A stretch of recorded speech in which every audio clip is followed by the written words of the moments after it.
Hello, this is a guy who likes fanfiction and is too lazy to read, so here is the Savior King, the Master Tactician and the Queen of Liberation in audio form. Check the description for the links to the author. Chapter 96. You know, I think I'm starting to get sick of bolting. Claude said conversationally, the words aimed at Angel Lamine's back. All credit to her, she reacted fast, faster than any normal human could possibly be capable of. She whirled around and got her arm between the arrow he'd fired at her and her neck.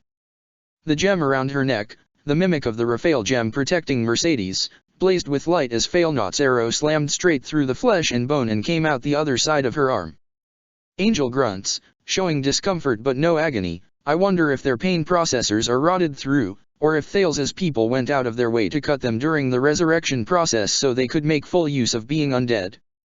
There's a part of Claude that laments how, for once, he wishes that his mind didn't immediately jump into analysis mode when faced with something mysterious. The less he thought about being alive to some extent but shut up in a rotting, moving corpse, the happier he'd be. You're a menace, you know that? He asks Angel before bolting to the right, narrowly avoiding the Abraxas spell that struck the floor where he'd been standing. Angel shook her head in bemusement. Where do you and Ren find the time to come up with smart remarks in the middle of battle? She wonders as her impaled arm drops to her side. Black blood leaks sluggishly from the hole the arrow had created. The liquid is heavy and slow like molasses, containing medicines and chemicals for her corpse shell's upkeep.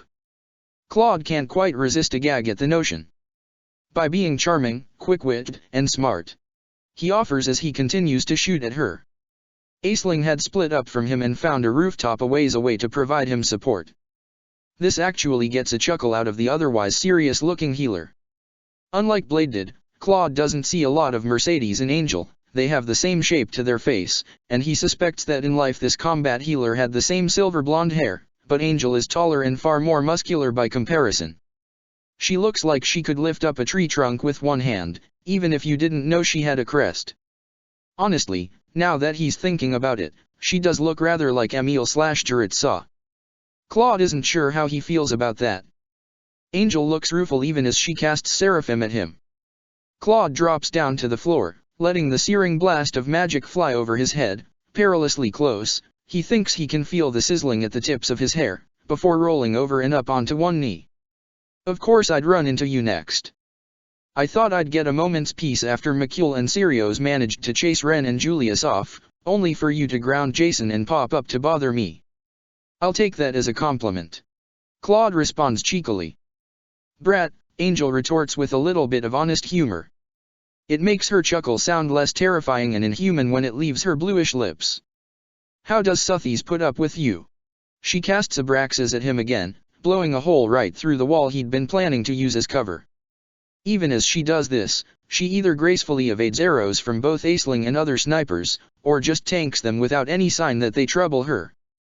She thinks I'm funny, Claude says, taking another firing stance after hurriedly switching to a different movement of attack. And Byleth adores me. But as much as I appreciate having someone enjoying my jokes, shouldn't you go and have your arm looked at? Angel huffs, like she's smothering an aggravated laugh. You're going to get one more hit on me before I have reason to fear the battlefield, you menace, she responded meaningfully. Claude knows she could take more hits than were humanly survivable for most. She has the demmed Raphael gem, which practically makes the wearer bleeding invincible if they access its powers at the right moments, but if she can push it enough to get off the field with just another one. Feel like you shouldn't be able to tell me that. He says as nonchalantly as he can. Angel scoffed. Those insufferable, evil, mole men said I had to go and fight, they never said I couldn't talk. Claude really wanted to laugh at the mole men description, because how had he never come up with that on his own? But he can't help himself, he just has to rib his opponent. It's second nature. Okay, but that's almost exactly what Ren said. Brat. Angel says indignantly, he thinks she might have sputtered, if she were alive and in good cheer. She's not much like Mercedes, no, but something tells Claude that when they smiled, you could see the family lineage they share. Even with how Angel's body currently is. Another Abraxas comes straight at his head, but it's intercepted halfway by an immense blast of fire. Claude takes advantage of the brief smoke screen to reach into his magic reserves and cast Fallen Star, the arrow he fires chases Angel as she tries to dodge it and rams through her leg. She drops to one knee, wincing but not crying out in pain, and then she vanishes. Claude, meanwhile, sighs in relief. "Nice one, Lawrence," he says automatically. Lawrence is off seeking his ancestor.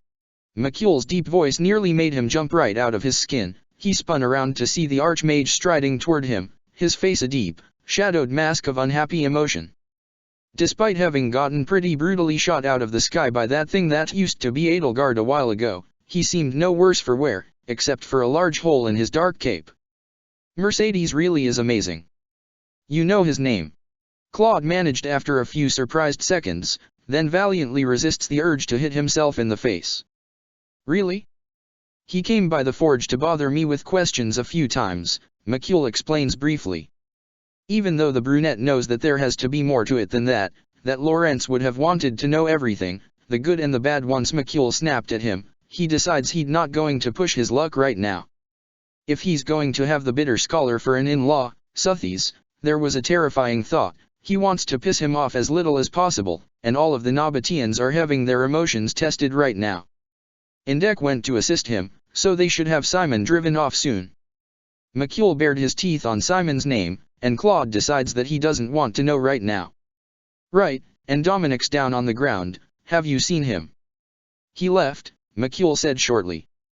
Either he was damaged in the fall or somehow tricked his orders with the injury to his mount. It wouldn't leave his side even when he was in his death throes the first time. "I guess I'm not surprised to hear that," Claude muses as he starts to run down the road. "Wyverns only chose one rider in their lifetimes, and they never leave our sides. I'm still a little surprised Ivory let me come down here without her. If we weren't underground, I doubt you would have been able to." McCule notes, easily keeping up without any sign of stress.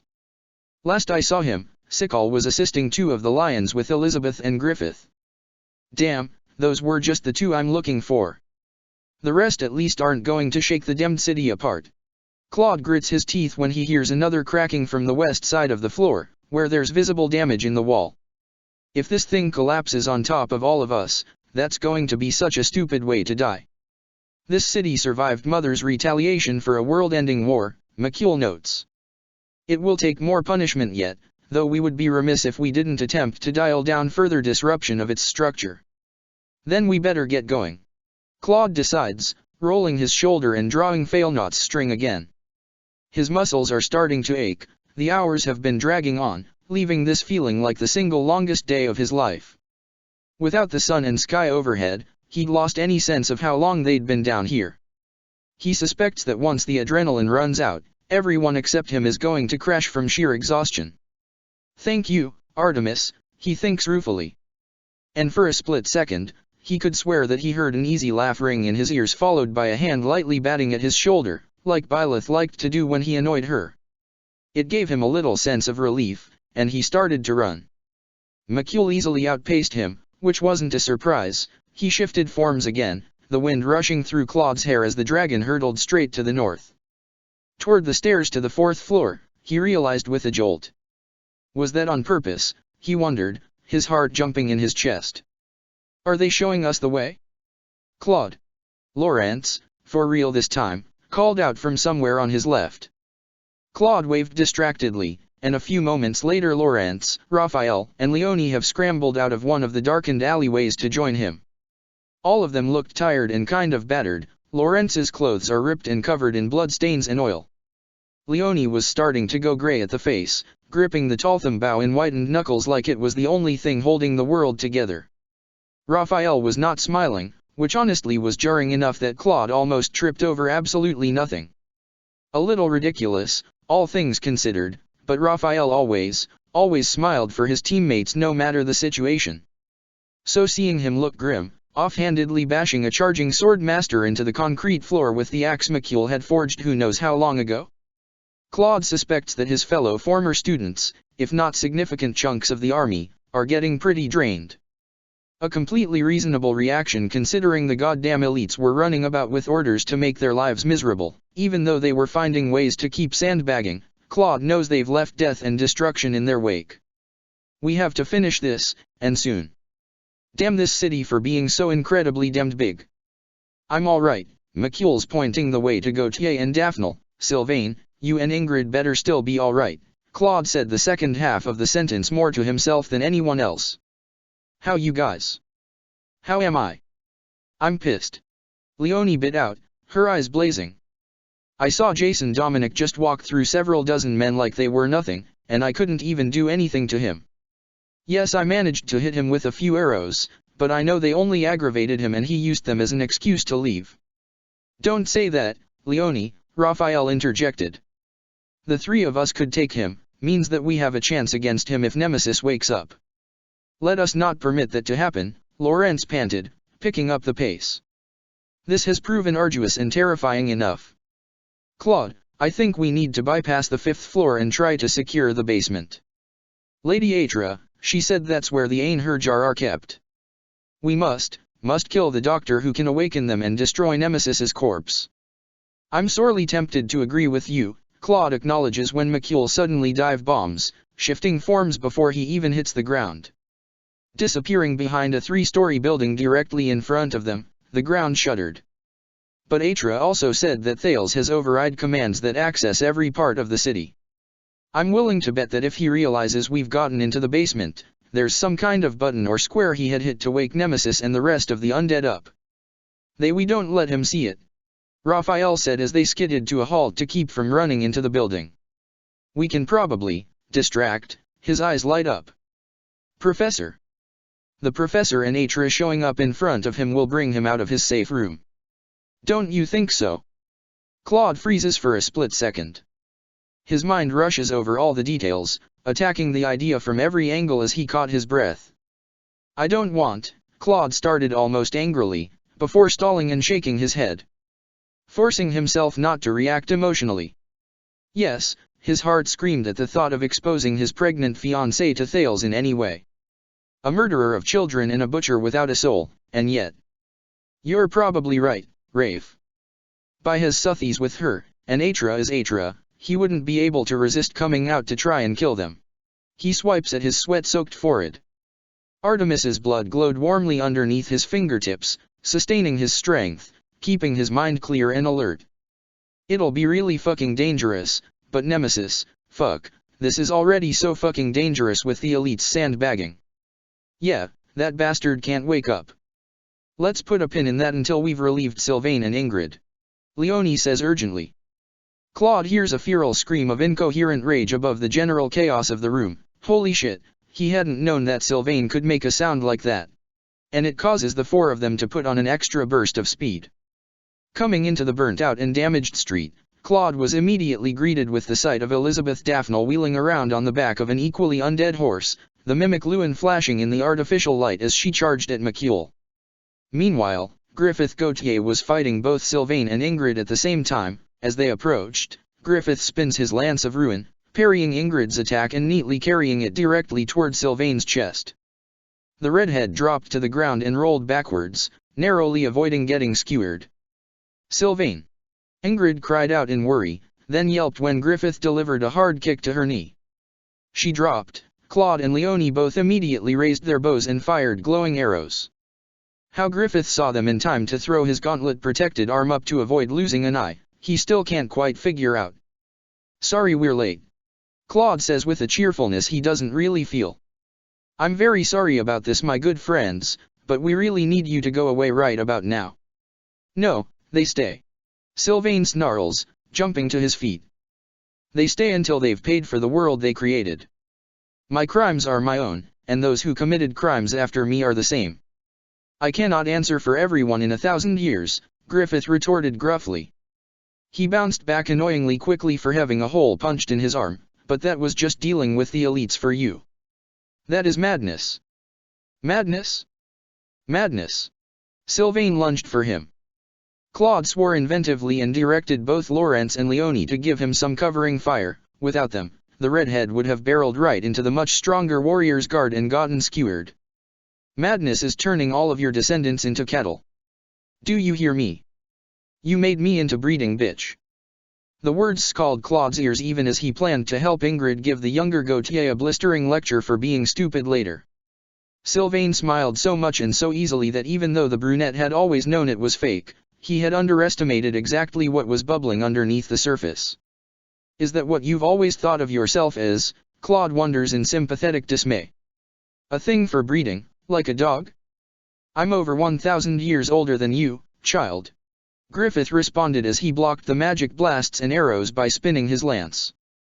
I could not conceive your fate, much less attempt to avert it. I did what I thought would help me continue to improve the small world I lived in. If you were born in my place, and mine in yours, what would you have done? Would you not have killed one sacred animal, an animal, nothing more, your father tells you, to make things better? Fuck you. Sylvain screamed in a complete feral rage as he swings the blazing lance of ruin at him. A half-charged ruined sky sends a violent gust of wind up toward the ceiling, rattling the windows of the nearby apartments. Sylvain, don't break the city any more than it already is. Claude yelled at him, almost missing Elizabeth Daphne's charge until the Holy Knight is practically on top of him. Thankfully, he permitted himself to be partially distracted because he still had Raphael at his side. His friend blocks her mirror lance with Macule's axe. You do remember that we're still inside it, right? If you've got a better idea for putting these dogs down, I'm all ears. Sylvain screamed in response, utterly and irrationally livid. The usually smart and savvy Blue Lion is completely beyond reason, you could hear it in his voice. Claude cursed and turned toward Elizabeth, who curves away from Raphael on the back of her horse. She looks exasperated, though at what in particular, he can't be sure. Claude fired a dozen arrows at her one after another, forcing her to keep her distance while Raphael took potshots at her. Macule dropped to the ground and fired a high-powered spell at Griffith's back, staggering him and allowing Sylvain to knock his lance out to the side before it could complete the casting of ruined sky. Griffith, stop baiting the boy, for the love of all that is holy. Elizabeth called out to her companion. Her Luin clashed against Raphael's axe again, sending magical sparks and a little wave of magic out across the floor. I'm not trying to, Griffith replied after dodging another wild swing from Sylvain. Could have fooled me, Elizabeth retorted. Her horse neighed in aggravation as Claude and Leonie both managed to shoot it with arrows. It staggered but didn't fall. Of course the horse is also undead, it's probably her favorite mount from the war, Claude thought in a sort of dry exasperation he's getting alarmingly used to. He didn't live in our time. He doesn't see with our eyes. Stop prodding him and find some way to get hurt, will you? I think I can help with that, Macule said with an extremely controlled calm. He cast a look in Claude and Leonie's direction, catching his eye. Claude nodded, nudged Leonie's arm and they both aimed off at the right of Griffith. When Macule moved, they fired.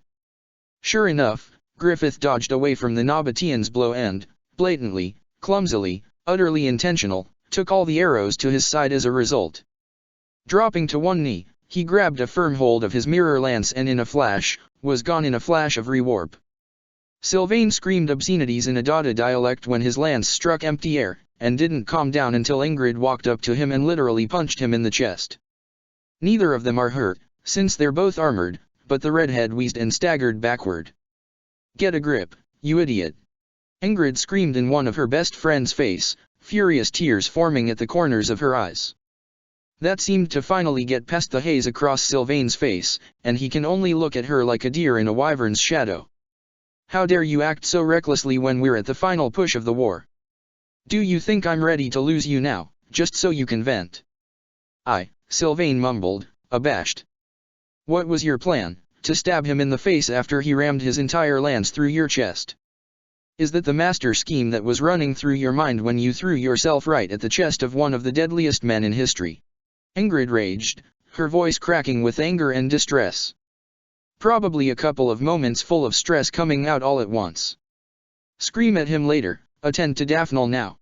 Macule bellowed, cutting off Ingrid's rant for now and causing both teenagers to remember exactly where they are.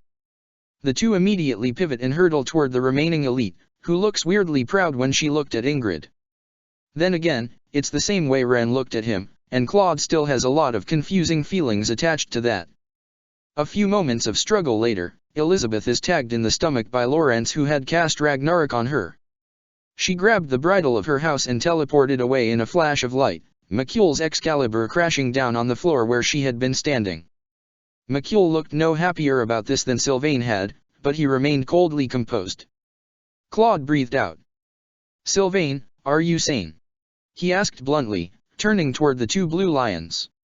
"Yes," Sylvain said almost meekly, avoiding Ingrid's burning glare. "Good," Claude said, breathing out in relief. The manic light had gone out of Sylvain's eyes, proving that he more or less meant it. Hopefully it wouldn't come up again, or that he would be able to arrange for someone else to fight Griffith Gautier. Though with that said, Makul, I'm sorry, I probably should have asked this earlier, do you have any idea where Byleth is? Last I saw her, she'd heard from Atra. Makul responded, looking briefly over his shoulder. There's less chaos in the air, suggesting that many of the elites have retreated at least deeper into Shamhala. How long this reprieve would last, well, Claude can't really estimate. There's no doubt that she's bullheadedly forcing her way down toward the 4th floor, and Sirios will be with her. Right. Claude breathed out sharply. Let's go and catch up with her first. Makul, please go back to Lord Rodrigue and Lady Judith and my mom, and tell them to leave only a skeleton force to secure this floor. We need to pick up the pace significantly. Makul nodded sharply, then warped away in a familiar flash of light. Had he figured out how rewarp was cast just by watching Agarthans and the elites using the spell? Be impressed later, Khalid. Come on, I know you guys are tired, but we need to get moving. Have you seen our classmates? He asked Sylvain and Ingrid. Felix and Bernadetta were off that way, Sylvain said awkwardly, waving vaguely off to the side. Yeah, Dimitri went to corral them and Glenn. Dorothea still at the medical station. Sylvain nods at Claude's question. How about Lysithea? Marianne, Ash? Annette and Ignatz and Cyril. Right here, Key. Lysithea's voice echoed from behind them. Claude's heart clenched in relief as he spun around to see everyone he had just named rushing up in their direction.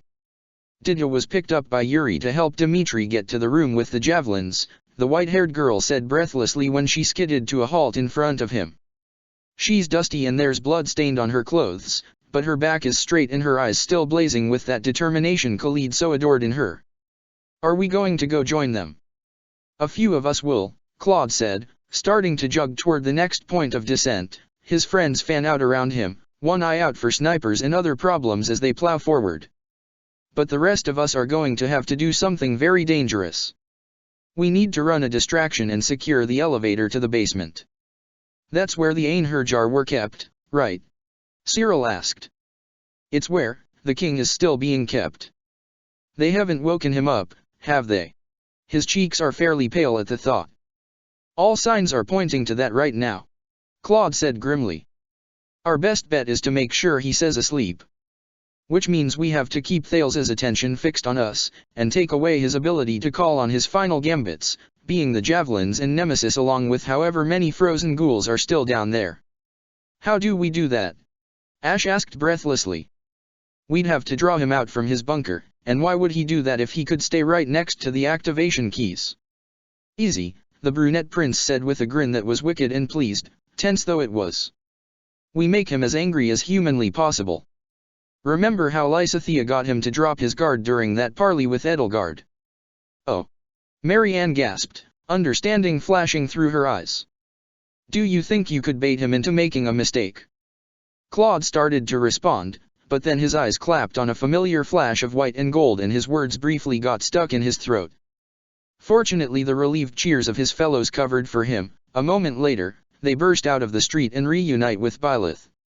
He can't help himself. He rushed up to her and caught her in a brief but desperately tight hug. Byleth returned it intensely, then pulled back and gave him a quick, soft kiss on the lips. Claude could taste a hint of blood in her mouth, likely left over from a couple of wounds that had healed already. It's still a stab in his stomach and he instinctively put a hand on her stomach, checking, feeling for their children within her. I'm okay, Byleth reassured him. Her blue eyes are anxious, and a second later Sirios is there too, having just dispatched an Agarthan soldier. My sister has been taking care of me. I've been doing my best, Sirios said. She sounded a little tired, which is kind of impressive considering what she and the other Nabateans are capable of. Prince Khalid, what is your plan? You have one, yes. Claude opens and closes his mouth, surprise and pleasure washing over him at the sound of Rhea using his second name without missing a beat. Hurriedly he regained his composure and explained, Dimitri is headed for the room with the javelins, along with Atra, Yuri, Glenn, Felix, and Bernadetta, isn't he? He's waiting for you two at the emergency elevator, Sirios responded. Indek told me. Good, I need to tell him there's a slight change of plans. Most of the elites are off the field for now and we need to do as much as possible while they're indisposed. We have no idea how long that will last. Claude rapidly tapped his fingers against fail not. So we need to do three things, take control of the javelin room, take control of the elevator to the basement, and draw Thales away from his doomsday controls. And, there's only one way I can think to dash. He can't bring himself to ask Byleth straight up, a rock forming in his throat. She's pregnant, how can I risk her this way, how can I gamble with the little lives of our children dash? But, as she so often did, his beloved understood him right away. He'll come out to confront Suthies and I, Byleth guessed. All the better if Atra is with me. He won't be able to resist, not with what we represent. I'll protect you. Claude said a little helplessly. We will, Lysithea promised, her voice so firm and fierce. Let's go and give those monsters a final speech before they pay for everything, shall we? At Byleth's fierce nod, they all turned toward the elevator. Toward the endgame. Toward the twilight of this era and the beginning of another. Chapter 97. Byleth long decided that Agartha's cold steel surroundings, devoid of any color, any real air and any access to the sky, was an acquired taste at best the moment she set foot inside the city for the first time. Now, as she scrambles down the stairwell to the fourth floor as it rattles ominously, she decides that she really hates it. Every single corridor and stairwell and back alley passageway looks the exact fucking same. How is she supposed to find two hidden doors when she can barely tell the difference between one floor and another? Something will give it away, Suthies responded with fierce confidence the moment Byleth's boots hit the floor after she jumped from the bottom steps. These people need to be able to find it themselves, after all. It will be subtle, but there will be something. I seriously hope so. Byleth thought back. There's a painful stitch in her side, but she has to ignore it. One hand slips down to rest on the swell of her stomach, a silent weak apology to the two little lives inside her, a prayer that she's not doing them any harm with this exertion. Because Claude was right, this is their only option, and oh did Dimitri hate it even though he knew they were right. Felix hated it, Atra hated it, she can't say that she's exactly thrilled with this blatant bullfighting herself, but she has Suthies, and the absolute need to crush Nemesis's coffin before he could be raised like the children he'd raised is absolutely paramount. Did no one tell those morons to stop shaking the building? Felix hissed, limping slightly as he jumped down the steps himself. He'd missed a step and slammed his knee into one of the banister supports. Byleth instinctively casts heel on him to ensure he can run. I did. 2 times already. Claude complained in response as Byleth ran up to the door and promptly cleaves it in half with the sword before kicking the remains out of the way. Damn it, if we end up getting buried in this place, I swear. You will not be buried. Suthies responded, sounding a little offended. As if I would permit that. That's not going to be our fate. Byleth said as she rushed into the floor. There was a battalion of Thales's troops waiting for them at the foot of the entrance. She responded by raising her arm up and casting Ragnarok. The wave of fire split up what had Atra called it? The phalanx? And caused the soldiers to break apart into groups. Dimitri immediately went out to one side, Eridbar blazing as he carved through the armor of a fortress knight like he was cracking a nut open. Glenn and Felix followed right on his heels, blocking off the swords masters that lunged toward the young king and engaging them in a duel.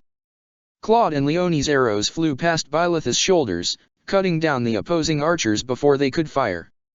Atra moved out to the left, her dual swords blocking and slashing down a soldier in harmony. Raphael was at her side in seconds, blocking a war master's attempted flurry of blows on his gauntlets.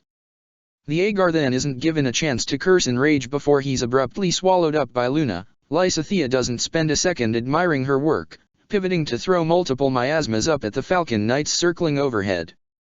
The spells don't do as much damage as usual, but they cause the mounts to stagger and hover in place, allowing Bernadetta to snipe their riders right off their backs half a split second later. Beautifully timed. Byleth can't help but call out in admiration. The habits of a professor were hard to shake, even after so much had happened. Sirius darted forward and slashed through the sword of another sword master, cutting a bloody line across his arm and delivering a wild haymaker to his stomach, knocking him flat to the floor. Byleth noticed, with curiosity and a little bit of awe, that her sister was showing a surprising amount of restraint when dealing with Thales's foot soldiers. Was it because of everything that had happened across the war? That awe turns into a warm flash of admiration. Byleth runs after her and casts aura at someone who tries to come at Sirius's blind spot. You made so many mistakes, but you're one of the strongest people I've ever met, that you are still capable of compassion after all that's happened. She swings the sword in a wide arc, blowing away 3 fortress knights who had come up to reform the line.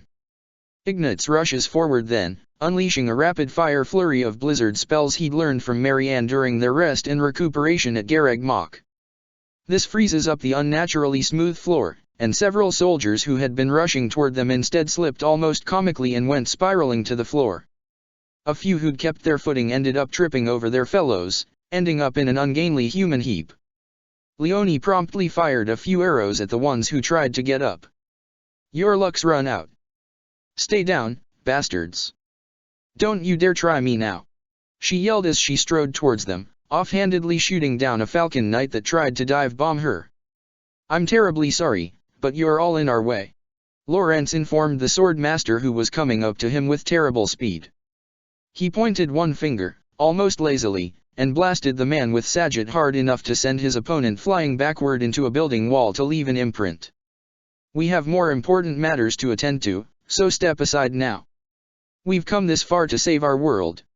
Bernadetta yelled at the top of her lungs, her voice not shaking in the slightest as the inexhaustible arrows flew in seemingly every direction. You can't win anymore. You wanna know why? Because we have more to fight for. So get out of our way. Where is Thales? Dmitri shouted, his voice rolling like thunder as he swept Eridbar forward. Atrocity left a blazing red trail of light as he cut clean through an opponent, striding over the corpse as his righteous rage filled the whole of Shamhala. Where is the coward who sent you all out to die while he hides away in his barracks? If he's so righteous, what is hiding for? Come out, you monster. You're going to answer for your crimes today, one way or another. Byleth thought she might have heard a few insults being slung around in response. It's not easy to tell with the general calamity all around her. Fortunately, Dmitri nonchalantly ignores them and punches one of the offenders, sending him flying right out of view like the blonde had just tried skipping a stone in the ocean. Even knowing that came from Vishnu's stolen inheritance can stop that sight from being deeply satisfying. I know what Ren said, but I can't imagine there's nothing to indicate where the doors are located. Indek said before making an offhand gesture. Byleth blinked in surprise as a little black circle rumbled before flying upward when a jet of water exploded from the drain, then curved in an arc to splash down on a couple of horses. The animals collectively shrieked and ran off in different directions, several flinging their riders from their back. For one thing, with us storming the city, there has to be some guards watching the location. There are, but they're out slight ways away from the doors themselves so as not to give them away. Atra explained as she ran over to their side, her flame sword sweeps in a wide arc, battering a couple of snipers who'd managed to evade Claude's arrows so far. I heard over the radios. I have a decent idea of where they are, but we're going to have to split up before we get too close. The distraction and basement groups have to descend one floor further in order to keep the council's attention fixed on them and not on their readings. The whole council can fight? I thought Myson was supposed to be a demmed healer. Aisling complained as she kicks a sword out of the hand of the man she'd just dropped with an arrow to the knee. Bad dog, the Almiran girl said chidingly. Stay. Kman, AI, that's an insult to dogs. Claude said chidingly, taking a moment to ruffle his cousin's hair before he moves forward to catch up with the front line. She whines in protest, not a child anymore, Key, and Byleth is able to smile for the first time in hours at that little interaction. Well, we'll meet it in the middle. We'll help until we're partway there, then we'll break off and make a break for the stairwell. I'll go with you, Byleth, Atra. Sirios promised, her eyes alight with the flames of battle. I assume he'll want to kill at least one Nabatean. McCule, go to the basement with the others, I'm sure you'll figure out how the frozen stasis works and be able to destroy it. You give me much credit, McCule said, and for once he sounded like he was genuinely uncertain rather than needling his sister. I've noticed there are many modifications to this place that I don't recognize. I might not have enough time, and with the building this fragile. I have complete faith in you, brother. Indek said reassuringly. Sikal and I will go and help secure the missiles, and if he manages to launch a few, we're best suited for destroying as many as possible. Neither of you can fly, Sikal's muscles haven't finished healing, McCule responded in agitation. I don't want either of you doing something as foolish as bursting those missiles in their cradle. The explosions will burn and poison you. Indek gently laughed and gave his brother that caring smile that he shared so freely. I have no intention of running to my death, brother. He said chidingly, and the way McCule recoiled, it was like he was scared for him, but couldn't put it to words. Byleth briefly wondered how the blacksmith would react if she told him he reminded her of Felix. With the end of these nightmares so close, I won't miss a step. Claude decided to speak up then, possibly before McCule could start an argument with his siblings out of distress, and asks, so if I were Thales, how would I create a pair of hidden doors that aren't so hidden it's hard to find them again? I could tell you that, if you just slowed down. Marion, you should stay back. The twin sounds of an out-of-breath child and a worried Mercedes caused Byleth to pivot on one foot out of surprise. Her eyes widened slightly when the familiar form of the last Agarthan child they'd yet to get home ran up to Dimitri, a worried Mercedes directly on her heels. As if you could find the silo without me. Marion retorted, dodging Mercedes's attempt to grab her. Dimitri instinctively grabbed her shoulders from behind, causing her to squirm and give him an indignant look. I'm not so fragile, damn it. But Marion, if they catch you helping us, they'll try to kill you. Mercedes said. The way her hands clenched said that she wouldn't let that happen without a fight. And if they launch those missiles, they'll destroy the surface. Marion fired back, bristling like a kitten. The ocean, the forests, and all the animals that live there, the mountains, everything that's beautiful and precious will be totally destroyed. I don't want that. I don't want the world to be ruined. How is that for anyone's good? That can't be true. Atra blinked twice, and then a beautiful beaming smile crossed her face at Marion's words. Her dearest hope for the young girl had come true, and she probably felt like she could fly. Yeah. She said as Marianne cast Fimbulvitr, blocking off the walkway to their left entirely from any further attackers.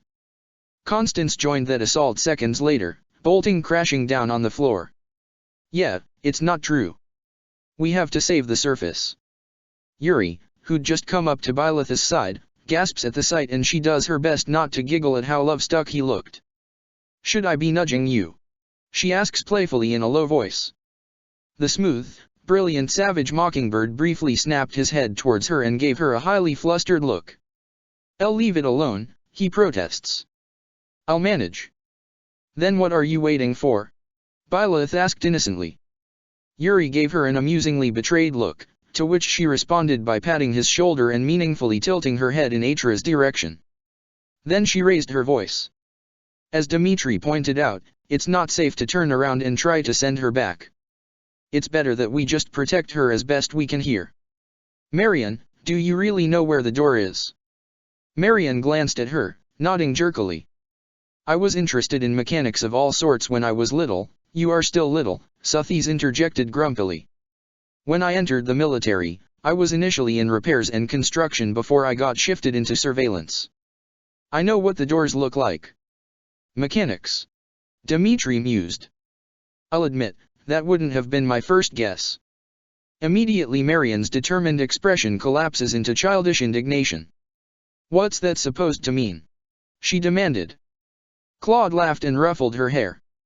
I wish you knew how cute you are, he informed her with a grin. She squawked and swatted at him. Well, I guess that's settled. Mercedes looked a little pained, but nodded in acceptance. We better divvy up teams and fast. We haven't got time for standing around. I think I'm going with Byleth, Lysithea cut across him before he could finish his sentence. I'm going to protect her, and put that bastard Myson's head on a pike.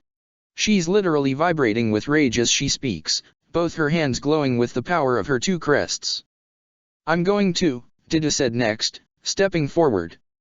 His usually kind face is tight with repressed emotion, his gauntlets twitching as he flexes his hands. Odes was the one who carried out the tragedy and caused the massacre of my people. I will have words with him.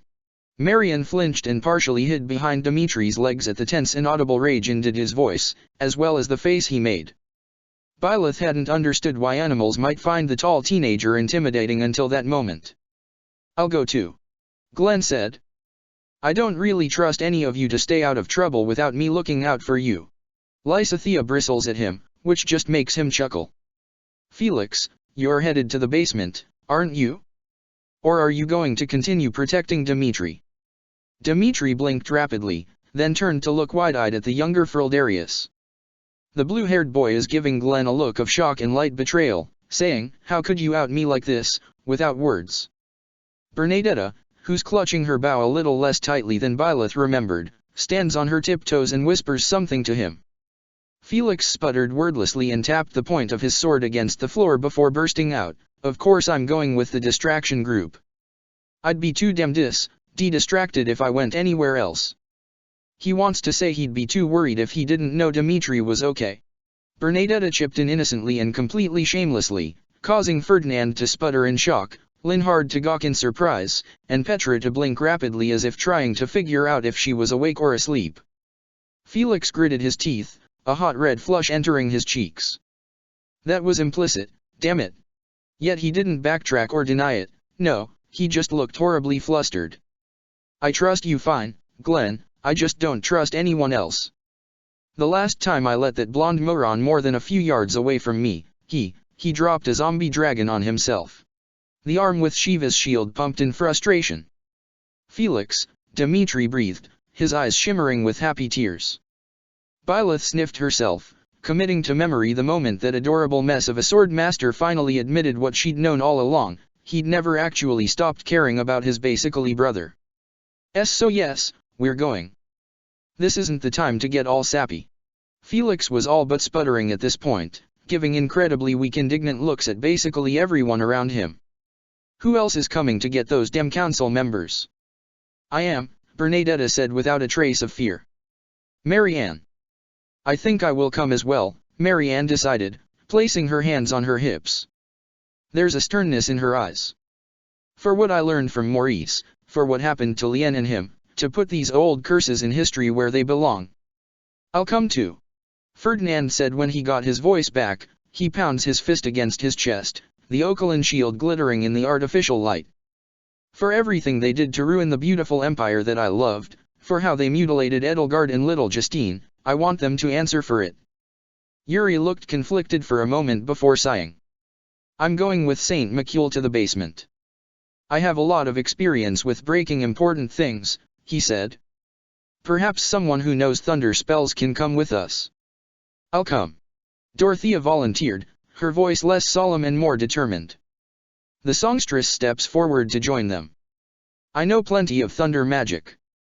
And thinking about those crypts, those people kept imprisoned and enslaved, even after death, she shook her head violently, and her eyes flashed like thunder when she glared straight ahead to the stairwell. I can't stand the thought of that place existing for one more day. I want it destroyed, buried, and gone forever. Then I'll go to the basement too, Sylvain said out of nowhere, twirling the lance of ruin so the point is focused on the floor. Dorothea blinked and turned around to stare at him in surprise. Someone's gotta deal with all the guards, right? Is that really why? Dorothea asked pointedly, peering into his face like she was trying to read the runes on his soul. Sylvain. And, I also want to protect you, Sylvain admitted after a painfully long second. Felix started to say something like, is this really the time, only for Bernadetta, to gently but firmly nudge him. MMMPH. Dorothea zipped across the short distance between them, wound her arms around his neck and kissed him on the lips. That took entirely too damn long, Balthus remarked playfully. Been waiting for one of them to do this since we all survived the assault on Gareg Mach. I think he was the last person to figure out he had feelings for the lovely songstress. Oh, he definitely was, Hilda responded nonchalantly. Kman, even Flane knew. Yes indeed. Flane gasped, pumping her arms in delight as she looks at the couple, who have parted to stare at each other. Then she paused and asked, I mean, was it odd that I had figured it out? Perhaps sensing the indignant look that Seath/Sickle was giving her, Hilda gently patted her on the head. No, of course not. It just goes to show how oblivious our Sylvie is, doesn't it?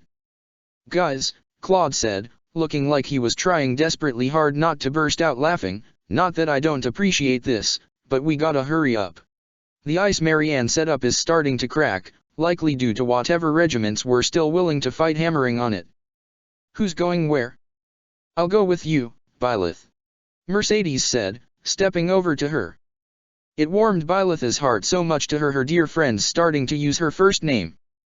You'll need a dedicated healer there. Annette, Raphael, will you take care of Marianne for me? Sure thing, merci, Annette promised over the protests of the girl in question. Raphael knocked his gauntlets together in a sign of acceptance. I think I'll help too, Hilda said. Just in case there's stiff resistance inside the silo himself. You're coming, right Balti?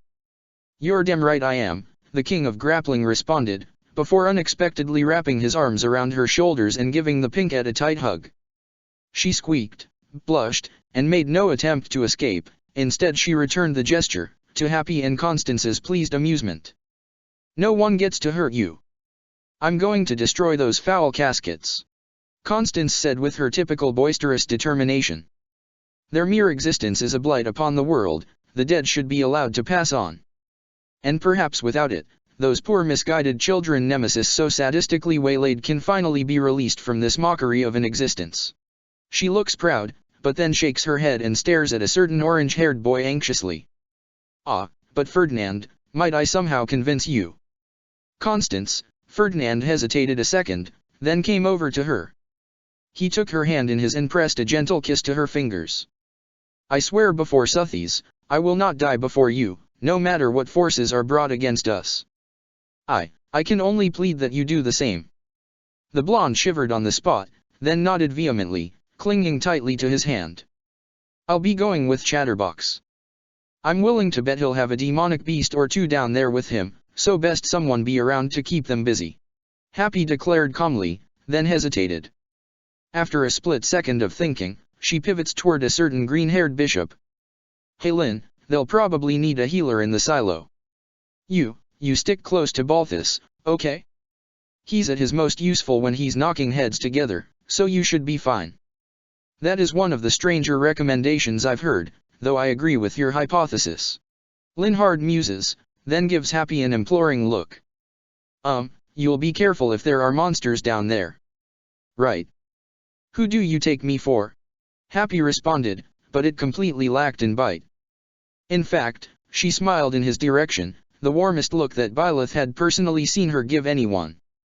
I haven't seen the rest of your crazy theories yet. I'm not going to die in a dump like this. Dump. Marian protested indignantly, completely missing how Linhard blushes brightly and shyly smiles back at Happy. Don't mind her, she talks about most places like that. Balthus told the younger girl. Hey Ingrid, where are you headed? I'll go to the silo, Ingrid decided. She looked a little pained, casting a worried glance in Glenn's direction, but her shoulders are squared and resolute. I swore that, as a knight, I would protect Faergus with all that I had. Ensuring those javelins can't be launched is the most important thing I'll ever do. I am agreeing with Ingrid, Petra said with a shake of her head. She shifts her arrow quiver slightly and readies her sword. I will be going to the silo. Fodlan is where my good friends live, I will be protecting it. While she said this, Glenn Speed walked over to Ingrid and gently took her face in his hands.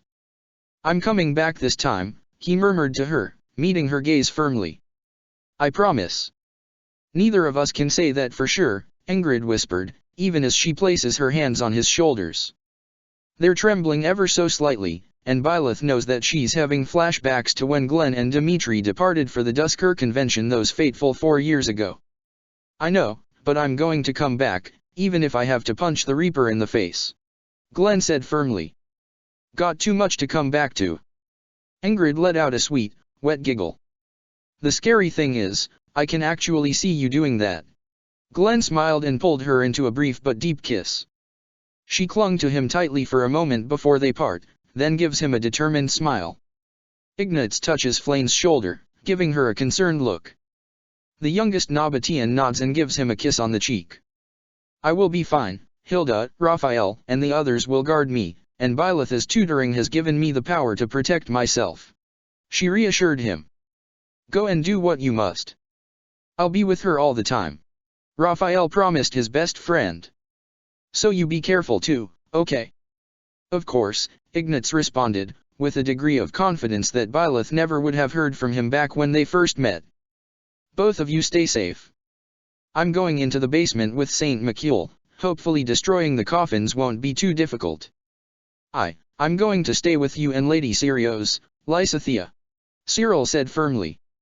The white-haired girl, who'd been discreetly watching him in hopes of guessing where he'd go, squeaked, and blushed brightly in surprise and pleasure. You're not going anywhere without me. I'm going with Marianne, Ash said. Let's finally put a stop to this. Here, Leonie said. Lawrence, I'm going to go watch Byleth's back like I promised. You make sure that Nemesis can't crawl out of his grave, okay? Wah, I do know like the notion of separating, Leonie. Lawrence protested, looking concerned. I have difficulty imagining not fighting with you at my back. Leonie flashed him a smile even as a light blush colored her cheeks at the admission. We won't be apart for long. I'll see you the moment this city finally gets sent back up into the light, you can count on that. I think that covers just about everyone, Claude muses, his eyes dancing. He clearly took for granted that Aisling would be coming with him, his cousin trotting up to his side as their friends and family split up into their designated groups. Okay, everybody, let's go be heroes. Byleth split up from the silo mission crew roughly halfway across the 4th floor. She's disturbed to notice that there are more civilians out on the street, clearly terrified of their cities shaking, trying to get some answers from nearby soldiers. They're always roughly brushed off, and Byleth hated this demonstration of how little Thales and the minions he'd brainwashed cared for the people they claimed to be the saviors of. See you later, Prof. Balthus called out to her as the group pivots to chase after Marion. The Agarthan girl stalled for a split second before the corner, glancing back in the direction of Dimitri and Mercedes. She looked like she wanted to call out to them, to relay a similar sentiment to them, but her nerves get in the way, and she just ran. I hope her grandmother is all right, Dimitri murmured as they crossed toward the elevator to the 5th floor. Where will she go if Thales has done something to her? Atra looked like she was about to say something, but breaks off when a wave of dark-clad soldiers surge across the street to bar their way. It's difficult to think about, but I think we have to put a pin in it for now, she said, raising both her swords. You're all wasting your breath. You can't beat us. Step aside now. Shut your mouth, traitor. One of them bellowed. You dare give us commands, sinner. You betrayed your family, your home, your legacy. Another one rattled his shield. No. Atra thundered back in response, swinging a blade of flame upward. There's so much emotion in her voice, Byleth thought that she had been holding it in ever since her mother had been dragged away while she hid underneath her bed. The rage is so towering, the two who had spoken froze up like statues. I will not be silent as Thales demands. Atra bellowed, stalking toward the group very deliberately. I will never let him prattle on about sacrifice and humanity's glory when he's the lowest piece of scum there is, grinding and murdering his way through thousands of innocent lives. Her voice cracks like thunder. She swings the blade again, and a wall of fire bigger than any she'd conjured before sweeps down upon Thales's minions. Some are burned, the rest scattered, leaving the way to the stairwell wide open. I have had enough of that lying bastard. The black-haired girl screamed, shaking with righteous rage. He had my mother murdered. He destroyed my sister, used her as his dog and then just let her die. He had no compassion for us and cares no more for any of you. She pointed one sword forward and held the other out to the side. Byleth commits the vision to memory so she could have Ignatz paint it later. I am no longer his subservient, ignorant puppet. And before this day is done, I'll cut the strings off of every person in this city, and destroy the ancient lie once and for all. So stand aside. Now. Byleth hadn't expected that to work, but either through sheer force of will or being paralyzed by shock, a number of Thales as deeply devoted actually dropped their swords. Not the majority, but those few. Byleth thinks that she can see a flash of the queen that Atra could be. McCule, she asked lightly, glancing over at her brother/uncle/ she's still not certain how to address him. Would you mind providing us some breathing room? He smirked, and it wasn't hidden from her by his hood at all. Gladly. His hands glow a brilliant golden green, and a gale wind whips through the artificial stillness of the city. Thankfully it doesn't rock the building. Clearly he'd figured out the upper limit that he thought should be risked, but it sends the ranks of the army scattering like petals sent flying in the wind. Everyone downstairs, now. Quickly. Byleth bellowed. Remember the plan, and stick close to your partners. Tonight this ends. The lights are turned off in the stairwell down to the 5th floor, the last public area of the city-state that they've yet to claim. Atra wasn't deterred in the slightest. She held her glowing fire sword out in front of her like a torch as she barreled down the steps, leading the way. Byleth could feel Claude and Dimitri at both of her sides, even though they aren't touching. It isn't just the glow of their respective bone relics, she loved them so deeply and knew them so well that she feels as though their heartbeats and steps are in perfect sync.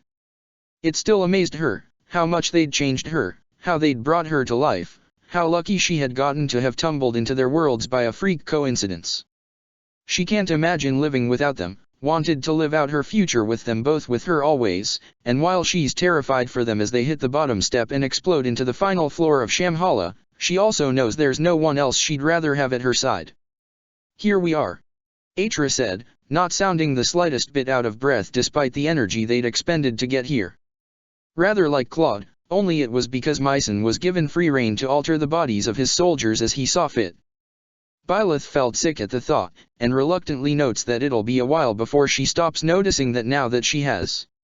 They're in a long, narrow hallway. By contrast to the upper floors, floor 5 is eerily quiet. There's no sound of the army moving around, no shouted orders, no wailing alarm system. The only sounds are the mechanical stomp stomp stomp of Titanus moving about, the occasional cry of Pegasi and horses, and the noise from the upper floor bleeding down into the stairwell. It's dark, with low lights illuminating the floor up to a doorway halfway across to the south side and the red glow at the far end. This floor is laid out quite differently than the last few, Claude observed. Are there any civilians down here, Atra? None at all. The black-haired girl responded, gesturing for them to follow as she briskly walks forward. This is the military level, along with the House of Congress. Civilians aren't allowed down here. Only doctors have permission to travel freely between here and the other floors. Which reminds me, Lysathea, Miles is here, and once I get a hold of him after this we can start on getting you looked at. The white-haired girl looked briefly overwhelmed that Atra both remembered what she'd promised, and considered important enough to mention right now. Well, let's put a pin in that for now. Is he safe?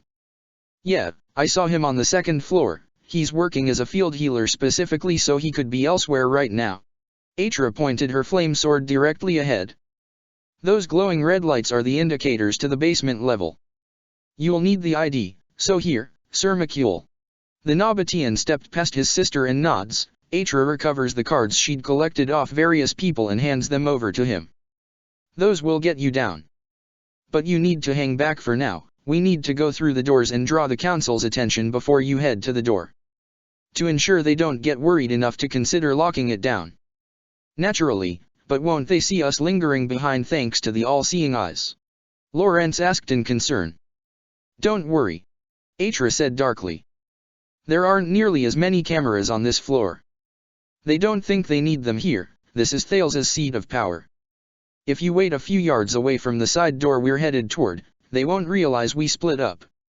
You're sure? Dimitri asked in concern. She flashed him a tight but fearsome smile. Positive. I was trained down here, after all. I remember where I could actually sit down and rest without the overseers stomping over and berating me for being a weakling. Then lead the way, Byleth said urgently. Atra nodded and runs forward. There were a couple of dark mages prowling the hall, but they clearly hadn't been told how far down the united army of Fodlan had penetrated, because several of them screamed in shock when the battalion's worth of opponents came barreling towards them. Marianne and Yuri neutered them with silence, allowing Leonie, Cyril, and Claude to riddle them with arrows without any fear of a counter-attack. Byleth slashed clean through a fortress knight's armor with the sword of the Creator, directly on Atra's heels as she brings them to the southwest corner. Part of her honestly expected one of the elites or Nemesis himself to suddenly burst through the pitch-black elevator doors the moment they drew up to it. Clearly you've grown wise to the fickle sense of humor the wide universe possesses, Suthies deadpanned upon Byleth's surprise when no such thing happened. I suppose I have become a slightly more cynical person in that way, Byleth responded with an oddly light feeling of exasperation. Trust Suthies to be able to relieve the tension eating her alive with a sly and amusing remark out of nowhere. I used to think the living world didn't have any sort of mood. But now I know it does, and it's an eternally bored author. Suthies shrieked in laughter at the comparison, nearly making Byleth trip over her own feet. I demand that you write that observation down when we get out of here, the goddess insisted. It must make it into all the plays and operas they write about you. You don't think they're actually going to dash? My dearest Byleth, best resign yourself to the fact that they are absolutely going to. Byleth almost groaned in lamentation of her fate, but the brief moment of levity flees when Atra holds up her hand after they round the corner and run for a few yards. Right here, she said. You can see through this window, yeah? The various training grounds are cordoned off into sections. She gestured at the heavy glass pane window. Sure enough, when Byleth took a moment to take in the scenery, she can see multiple black brick half-walls raised up across the otherwise distractingly empty floor. There, and there, Atra indicated a large black square house off in the southeast, then one northwest. Those are Bias and Pittakis's personal control centers for the Titanus and the entire Viscum system. Kill them and you can shut both systems down, but be careful. They both can use warp and rescue to move a Titanus over to their location for protection.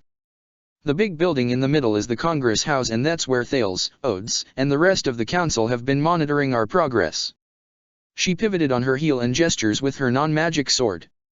Now, basement group, once we've lured Thales out and he starts monologuing, I'm going to launch a blast of fire into the air supposedly to intimidate him.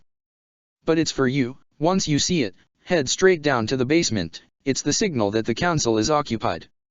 Understood. McCule said. Be careful, all of you. Including Sirios. He made no attempt to exclude his sister from that request despite what Byleth half expected. Judging by how Rhea's eyes widened, she had been expecting that too. We will, Byleth promised him. Atra nodded sharply, then tore open the door into the training hall. Yuri slipped past Byleth and tapped the renegade on the shoulder. When she turned towards him, he pressed a sweet but quick kiss on her mouth and murmurs, "Come back to me, my dove." Then turned around and bolted backward toward the end of the group when she gasps, eyes wide. Byleth chuckled and gently grabbed Atra's wrist. I think you were just ordered to live. She kindly informed the dazed girl as she carried her down the steps. So you remember that, okay? Atra stuttered. Claude laughed, though not unkindly, causing her to snap out of her hazy state of mind and glare at him. Hey. Just be glad Hilda isn't here. She's still going to tease you forever when she hears about this, Claude responded unrepentantly as he raised his bow, Artemis's crest glowing with light. A second later he let Fallen Star fly, the 24 sword masters and mounted dark knights who had just wheeled around the corner, bellowing "Stop right there," were promptly skewered in a wiggling line and dropped one after another like a line of dominoes. Claude's demeanor is almost nonchalant, his eyes growing cold like chips of ice as he gazed in the direction of the house. It's jarring to Byleth, even though she's feeling much the same way.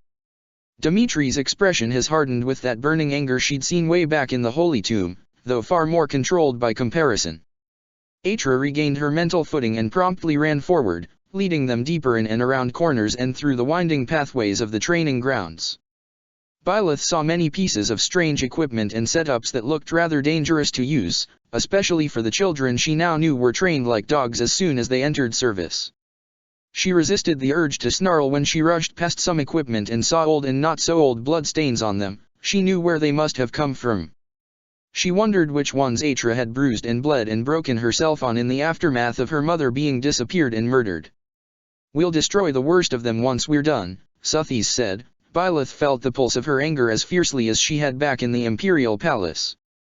It didn't take them long to circle around to the large open plaza in front of the House of Congress.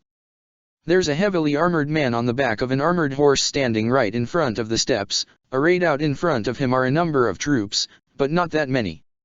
In fact, for a final defense line, this was almost pitiful. It struck Byleth then, the reason that Thales used so many children in his army. Why, he had a disgusting, terrifying basement room full of the animated corpses of people chained to a hideous unlife. Shamhala did not have enough people to rule over Fodlan. There simply wasn't enough room in the underground city to raise an army that could war against the three kingdoms and win. So, he and those who came before him had found ways to make up the difference. A shudder of revulsion went down her spine. Rather than accept he couldn't win, they tormented and mutilated their own people. No wonder Pan fell for Lug, for Fair Gus, and decided he couldn't destroy it. "You dare come here, traitor!" The man on the foot of the steps snarled when Atra, Byleth, and Sirios approached at the head of the forces. "You dare defile this temple with your presence, and your madness. How dare you even speak to Atra?" Byleth interjected before Atra could say anything. That motherly rage, that she'd held so close ever since she became responsible for her students, bubbled over into a seething river. "Shut your filthy gob and don't open it again. You disgust me so much I would rather banter with Nemesis, the man who slaughtered my friend who healed the world. I would rather hold talks with animals riddled with rabies. I would rather shove my head into the mouth of a demonic beast than give you access to the anyone, even the lowest criminals I've ever known." The master of Shamhala's internal defense, Shees can't remember what Atra said he was called, and honestly couldn't be paid to give a damn, brandishes his bolt axe in response. "Am I being castigated by a mutt? Speak only when spoken to, you damned animal." "Oh, go shove the handle of your axe up your ass," Byleth retorted with seething contempt. "I don't give a damn, I'll speak and you'll just live with it. Who the fuck are you, to call her a traitor? You who murder your own people? You discard children as disposable assets, forbid your people any freedom whatsoever, use torture and experimentation as the answer to all of your problems and have the utter gall to have called Suthis a tyrant. The Fellstar stripped humans of their freedom," the knight said with a truly infuriating sort of smugness. "We broke our chains and defied her, and we were cast into the darkness. Our progress was stopped, and for what? Her superiority. Your progress destroyed the world," Byleth shouted back. She took a threatening step forward and she's gleeful to see how the troops in front take a collective step backward. "Broke your chains. You were nothing but children throwing a tantrum at being told no. That so-called progress was never yours to call your own in the first place. You weren't able to build this city without the knowledge that Suthis shared with you when you arrived. Without her you were scattered groups of nomads, building houses out of wood. You added touches of your own, I will say, but without what she gave you this city, your pride and advancement wasn't possible. Your ancestors bit the hand that fed them," Claude said in contempt. "And then they threw a fit when they actually had to deal with the consequences. That's so pathetic, I can't even make a joke about it. Do you know how hard that is? Be silent. You ignorant surfacers know nothing. Nothing about what we've suffered." The man shouted back. "Our people have never known the sun. Never known the warmth of the wind and the feeling of grass beneath our feet. We've been trapped in the darkness for over 1,000 years, having to cull our own population when we were unable to feed all our hungry mouths, having water shortages drive our children to madness. Your so-called suffering was your own doing." Felix responded in disgust. "You could have left the underground at any time for the past 6 centuries. You could have left, traveled over the seas and used your knowledge to easily create a new city and society to call home in the east or the west. But no, you were more interested being a victim and acting in this pathetic manner. You inflicted all your population, health, whatever problems on yourself because you couldn't just deal with the fact that Suthis beat you. Pan left. Byleth pointed out, a fiendish joy in her chest as the man physically balks at the invocation of that name. Channeling Claude a bit, she decides to drive that point home. I bet that scared the shit out of your predecessors, didn't it? He left. He and his fellows chose look over them and their petty ideas of human perfection. That was the moment they realized that their people would get smart, let go of their ancestors' pathetic grudges and leave. That's why they turned their own people into prisoners, and this city into a glorified jail. Not even a jail, a tomb. I almost feel sorry for them. You dare. An old and raspy voice echoed across the room now. Byleth clamped down on the urge to laugh darkly when Thales walked out of the Congress House. He's dressed in gaudy fur robes lined with jewels, his face wrinkled and unnaturally pale like the rest of his people. Flanking at his sides are two men who could only be Mycen and Odes. They wear the robes of a dark mage and bishop respectively, just as Atra had described them. Byleth swore she could feel both Dimitri and Didugo ramrod straight when they clapped eyes on Odes. She takes comfort in knowing that the bastard was going to die a hideous death. Don't make me laugh, Thales. I'm not in the mood. Byleth responded coldly. So, what happened to Atra's mother? The woman who you insist was one of the enlightened humanity, so precious that you would burn the world supposedly for her sake? Did you discard her like trash for questioning you, or did you do something worse? Thales glared hatefully at her. Even 1,000 years later, you are still corrupting hearts and minds, Felstar. He said. She chose your world, your backwards realm that lives to serve you, over freedom and enlightenment for humanity. What else could we have done for her? Let her say and spread that poison among the rest of us? When presented with our world through that pathetic girl Hresvelg, you immediately denied it and sought its destruction. Don't you fucking dare pretend those are the same thing. Atra screamed back, her hands trembling. Nevertheless she swings her flame sword upward. Thales contemptuously bats the embers that reach him aside. He smirks, meaning it totally clear that he doesn't understand what she just did. Mother didn't plan to kill anyone. Mother wasn't a proxy for a war that would lead to the destruction of a whole continent, a whole people. Mother wasn't a girl who you'd tortured and molded into a shape pleasing to you. All she wanted was to take me and Cronia somewhere where we wouldn't have kill. Mother didn't plan on not giving us a choice. And you murdered her.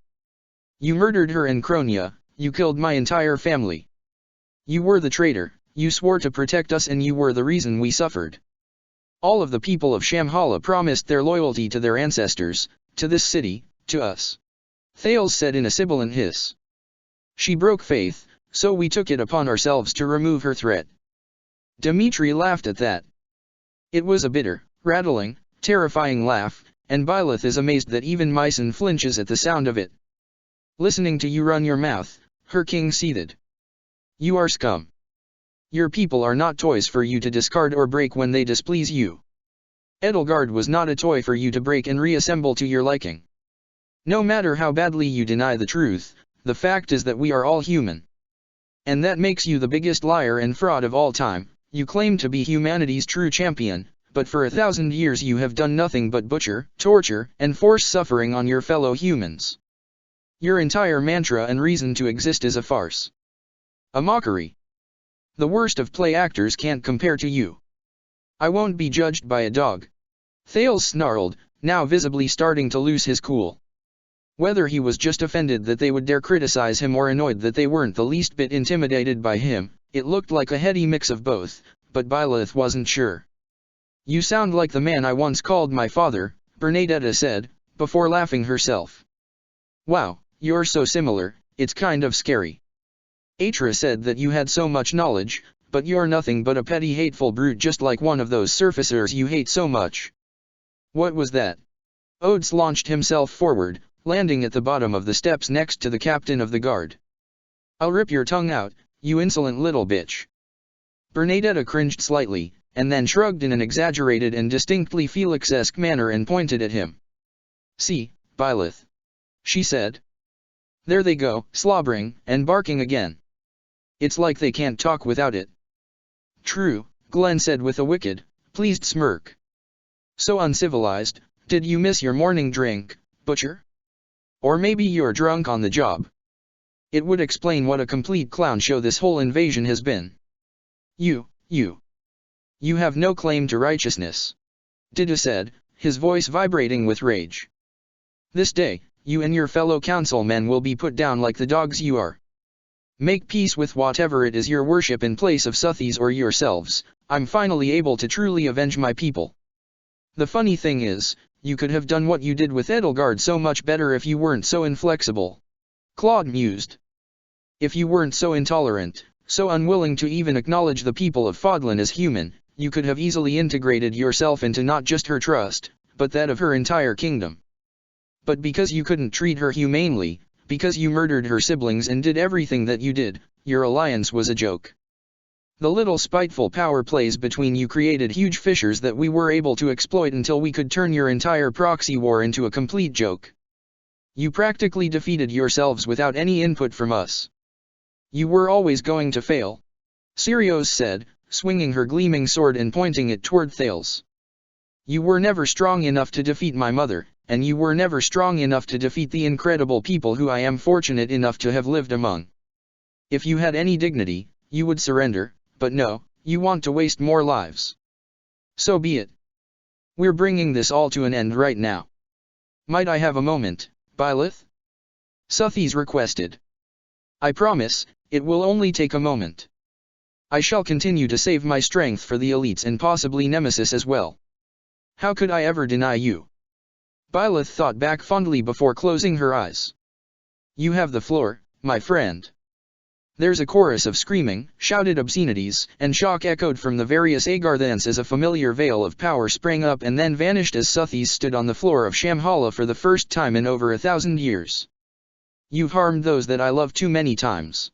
Suthies informed them. My dear Byleth and her friends have spoken most of what is on my mind, but there is one matter that I simply cannot let go unanswered, the murders of my children. My grandchildren. Their desecration, and how you duped those children into being the figureheads of your spiteful hatred. She raised one hand above her head and charged up a mid-tier serious spell in the blink of an eye. Byleth, as a ghost, laughs openly at the look of incredible alarm and fear that crosses the face of all of their enemies. I have and will always forgive so much, but even now, 1,000 years, and there's no empathy in those of you who inherited this evil and made it your own. So once again, you are going to vanish. Suthies cast the spell at the stairs. Thales and Mycen and Odes together tried to cast a defensive spell. It sort of works, but Sirius shattered the entire Congress building and sent them flying in different directions. With a roar of determination, the army of Fodlan surged forward. Chapter 98, Interlude. The walls will sound more hollow the closer we get to the doors, Marion told Sikal as the silo crew, as Hilda had dubbed them, pushed their way through a wall of Agarthan soldiers. Indek took care to keep the young girl behind him, not just to protect her but to shield her from view of her fellow people. He knew it was a long shot to hope that he could prevent anyone from realizing she was helping them, but he was going to try anyway, otherwise there was the risk of them responding violently to her betrayal of Thales. As if it wasn't enough that the man had turned her into a little assassin, now he was threatening her life even beyond his future grave. You're the Earthshaker, right? Metal and steel is refined ground, so maybe you can tell. I admit I hadn't thought of that, Sikal said, sounding a little bit embarrassed. Ah, it's been too long since I've been able to use my gift, I almost forgot its nuances. Muscles get weak when you don't keep 'em busy. Raphael responded just after he slammed a 1-2 punch into the face of a sword master, sending him flying into a wall like a ragdoll. Once you start using it again, you'll feel a whole lot better, Professor. What he said, it's probably phantom atrophy. Marion said hurriedly. Indek put a hand on her shoulder to keep her in place for a moment as he grabbed the water in the sewer pipe right below a pair of snipers. Pushing it upward, he prompted a jet of water to blast up through the pavement. The two men are sent flying. He can hear their bows snapping into twigs from the water pressure amidst the din of battle. Anyway, do you think you can do it?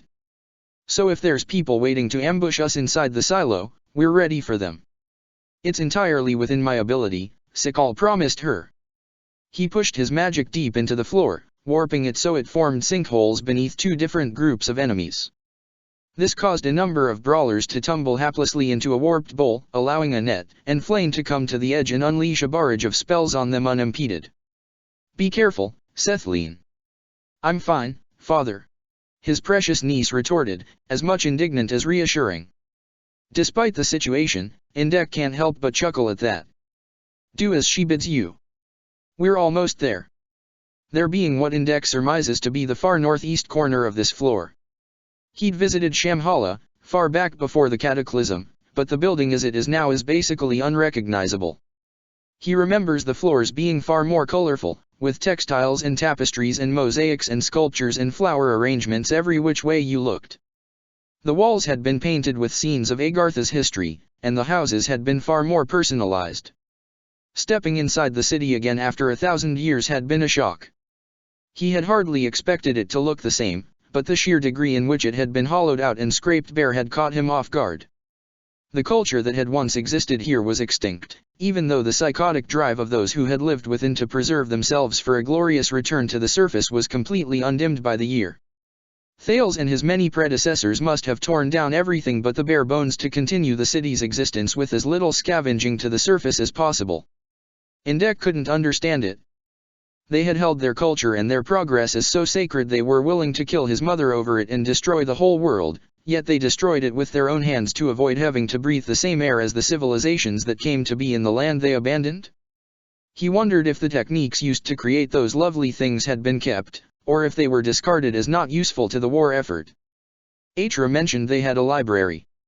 Some other time, he chastised himself as he stepped over to the pits and fired the brave bow Claude had lent him within.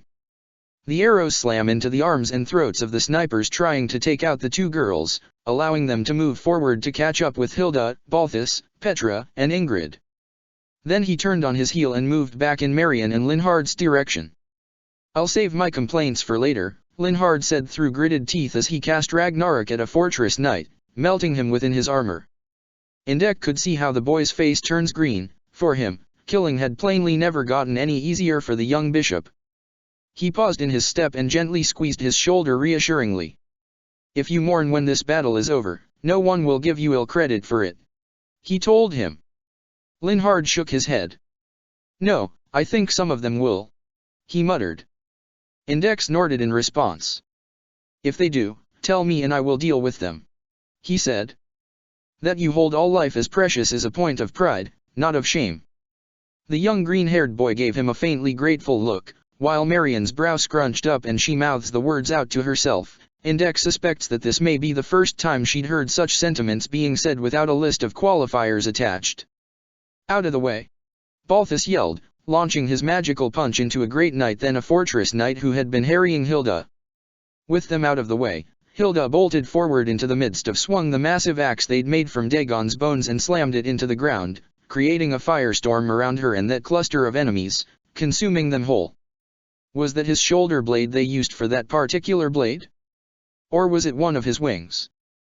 Perhaps his dragon's talons, fused together to create a reinforced blade, Indek wondered with sickened bleakness. He still didn't understand how Sirios had spent years keeping a straight face as she regularly interacted with those who used the blades. He still feels like he wants to throw up every time one of the weapons entered his field of vision unexpectedly. "I'm unpleasantly certain the Aegis shield as Felix called it is part of Shiva's skull." An incredible chill went down his spine. Even though it's a good memory, the prickly young man vehemently arguing with him, attempting to return his brother's bones even though he knew that the elites would not have such a handicap when they met next. He'd flinched when the shield had touched his hand, had briefly looked at Felix Frildarius and seen Shiva standing in front of him, eyes blazing with rage at some injustice he'd gotten wind of. Which had been frequent, in the aftermath of the cataclysm. Often when his older brother came home to the canyon, he would just collapse into bed and go to sleep for days after working without sleep for weeks and weeks at a time to fight bandits and warlords in protection of the budding civilization that was returning. Shiva had been more frequently out and about than any of them except Vishnu. He took it as a personal challenge that there was so much horror to struggle against. Artemis liked to tease him that he was setting too high a bar for their human neighbors to match. Shiva responded that people, when given an ideal to strive towards, surprised themselves with what they were capable of. Angharad and Thetis tried in vain to get him to take better care of himself, since he worked so hard and so tirelessly. He'd been too exhausted to fight at full strength when Nemesis came. The crackling of Thoron snapped Indek out of his bad memories. He was almost grateful for it. He bolted forward and fired several bolts from his bow, coating them with enchanted water from the floor. They strike true, disintegrating the thunder spell before it could electrocute Ingrid. The young blonde Falcon Knight was fighting ferociously with a lovely-looking lance, the Lance of Zoltan, she'd called it. The weapon forged from Typhon's bones was strapped firmly over her back. Indek was pretty sure the tip was made from his brother's fangs and claws, all melted together and reforged into a thin and elegant tip. He tried desperately not to think of Agar the scientists cutting them out of Typhon's corpse like they were carving up an animal, where it had stayed since the elites had retreated.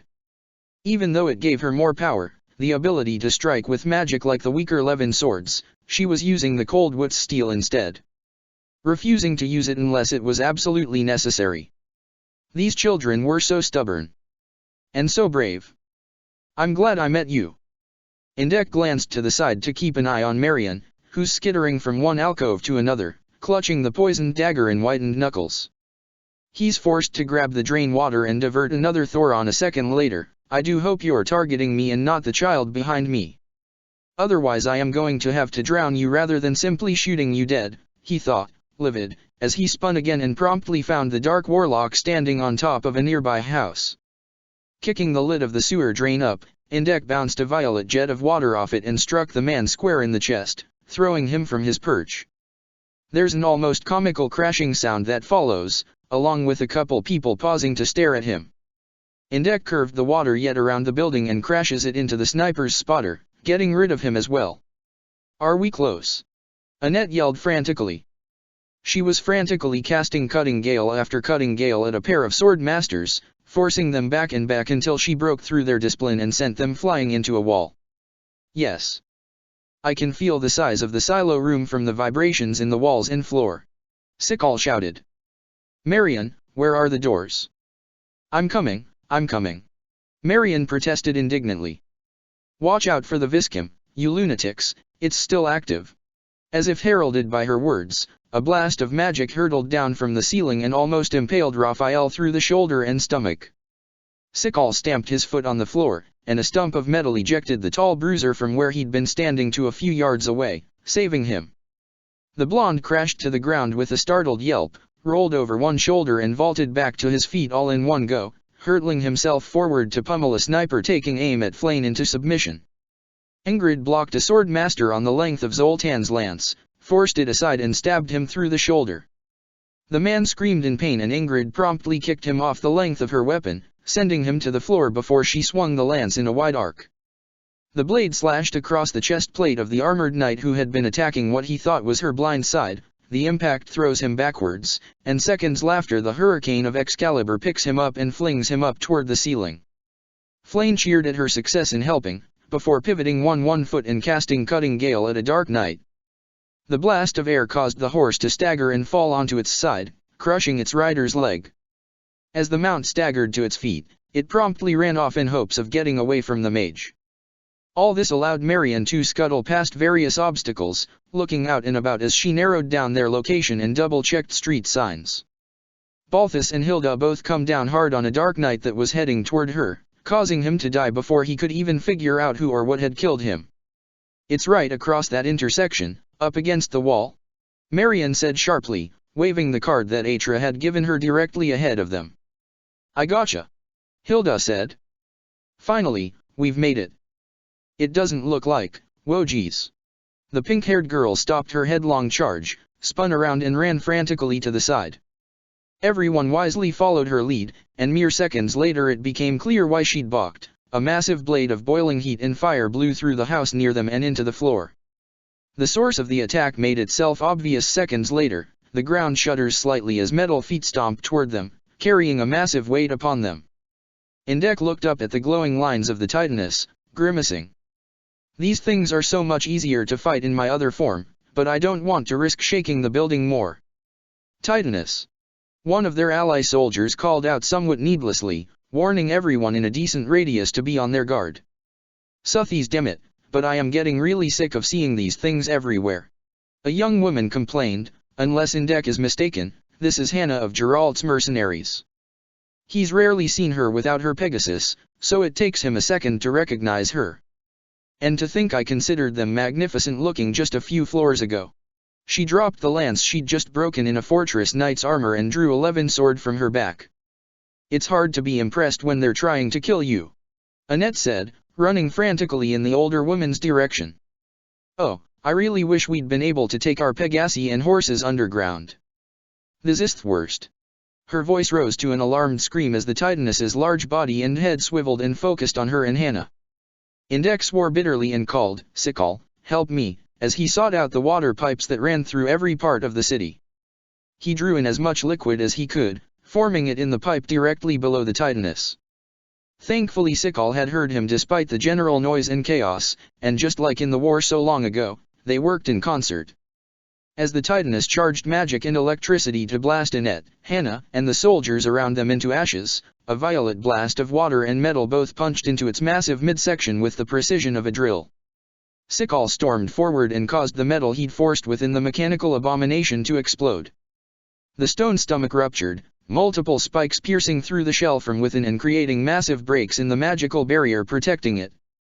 Annette, showing admirable gumption, stopped running and turned on her heel before casting a super-powered fire spell at the openings created, once, twice, 3 times before ducking behind a house. Hannah had done the same with another, and several mages who had followed them kept up the barrage, melting and warping the metal titan's body and internal mechanics as it reeled from the broken barrier. Sparks of electricity start flying violently from the many openings. Indek redirects the jet of water and blasts into the belly of the iron beast.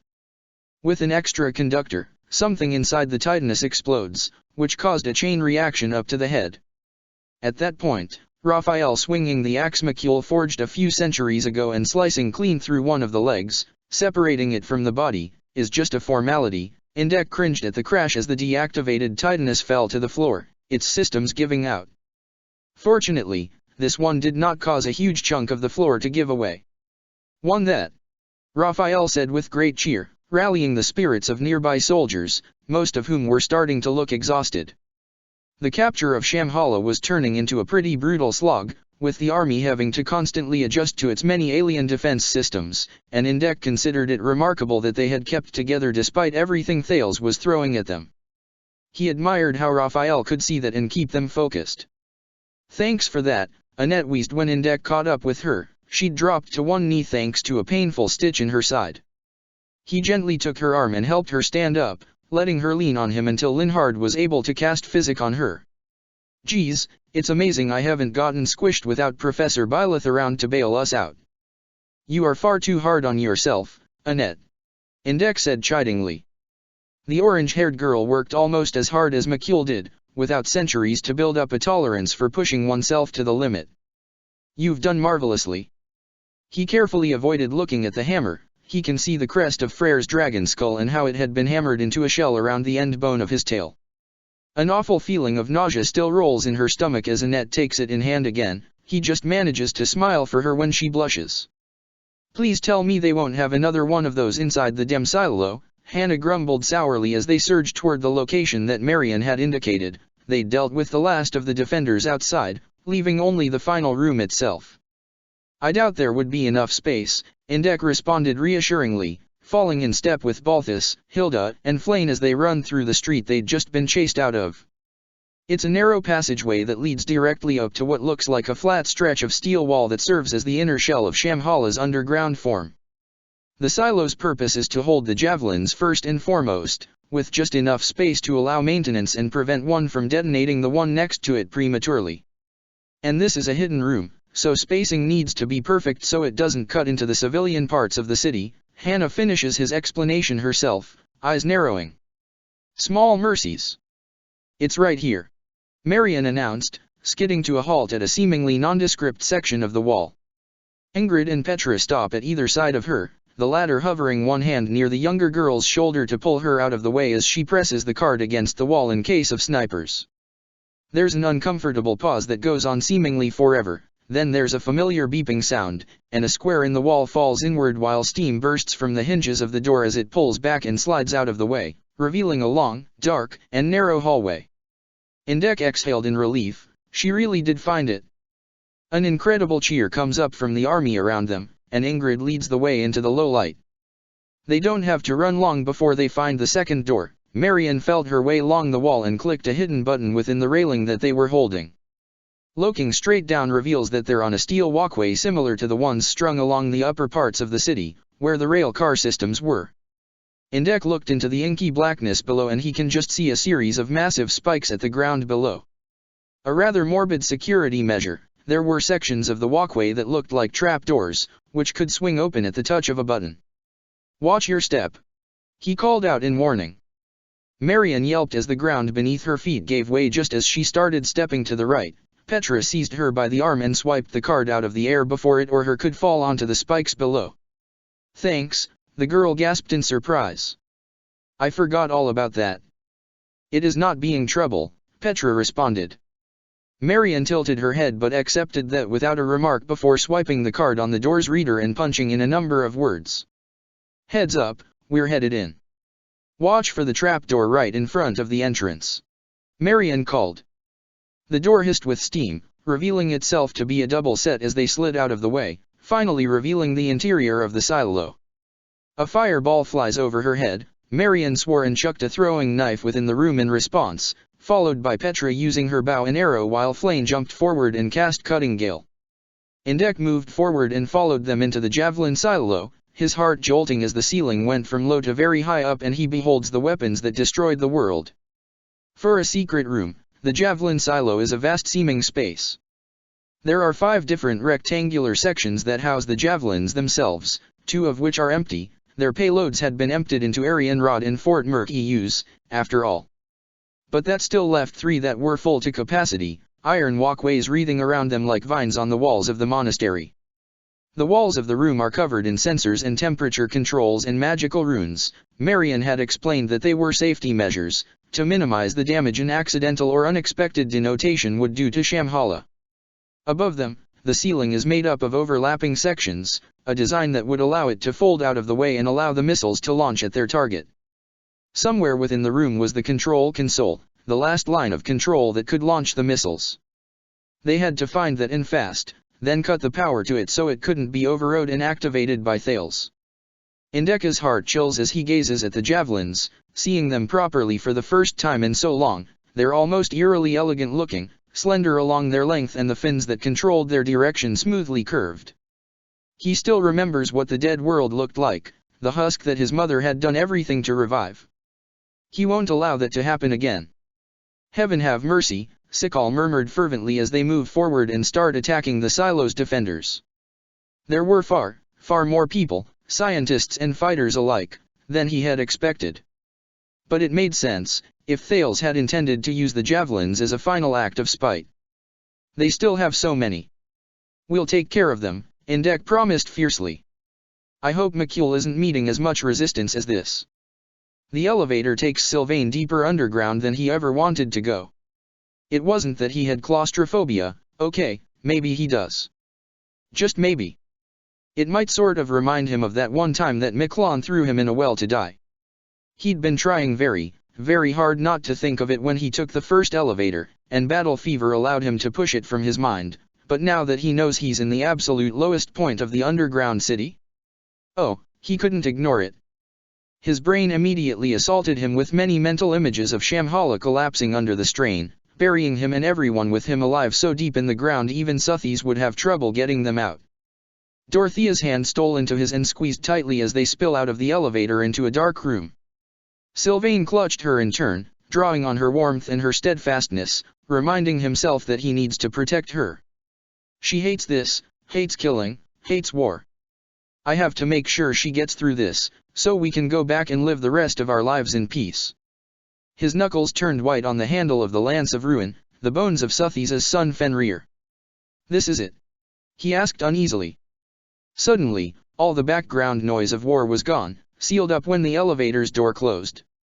It was eerily quiet, except for sounds of water.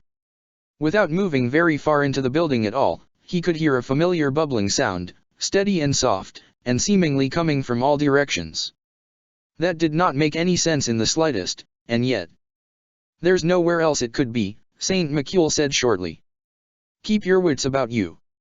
Where are the enemies? Yuri asked, his voice low and cautious. There should be some guards down here. I'm sure we'll find them, Mikhail growled. Sylvain couldn't help but shift away from him. Something at the back of his brain kept waiting for the saint to lash out and try to kill him, to punish him for gaining so many benefits from his brother's stolen blood.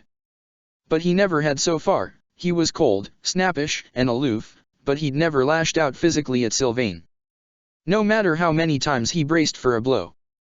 Seeing Southes again must have tempered his anger just a little bit. Sylvain isn't sure what else would explain his reticence. I do not like this, Lawrence uttered uneasily as they started to run forward. They were in a long dark hallway, lit with eerily unnatural blue lights from the floor. The little circles reminded the redhead of some of the catacombs beneath Gareg Mach. Given what he knew now, it checked out. I fear they're waiting in ambush for us, with the lights so low. Let them come. Constance said boldly, her eyes flashing like bonfires. We'll tear them all apart.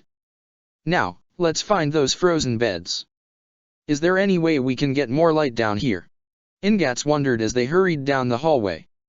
Sylvain kept twitching, looking for those owl vision devices or arrow slits in the walls they could be sniped through, yet it seemed that there weren't any yet. Well, he spotted a few cameras as they drew close to a bend, but hopefully they weren't being observed as the distraction team did their work. Though were they really a distraction if they were the ones who were getting to fight and kill Thales and his cohorts? I doubt it. This is probably a defensive stance for this particular part of the building. You'll have to rely on your ears. Mikhail warned them. Are you sure we should risk? Dorothea started to ask when they finally rounded that bend and walked into the wide open floor of the basement.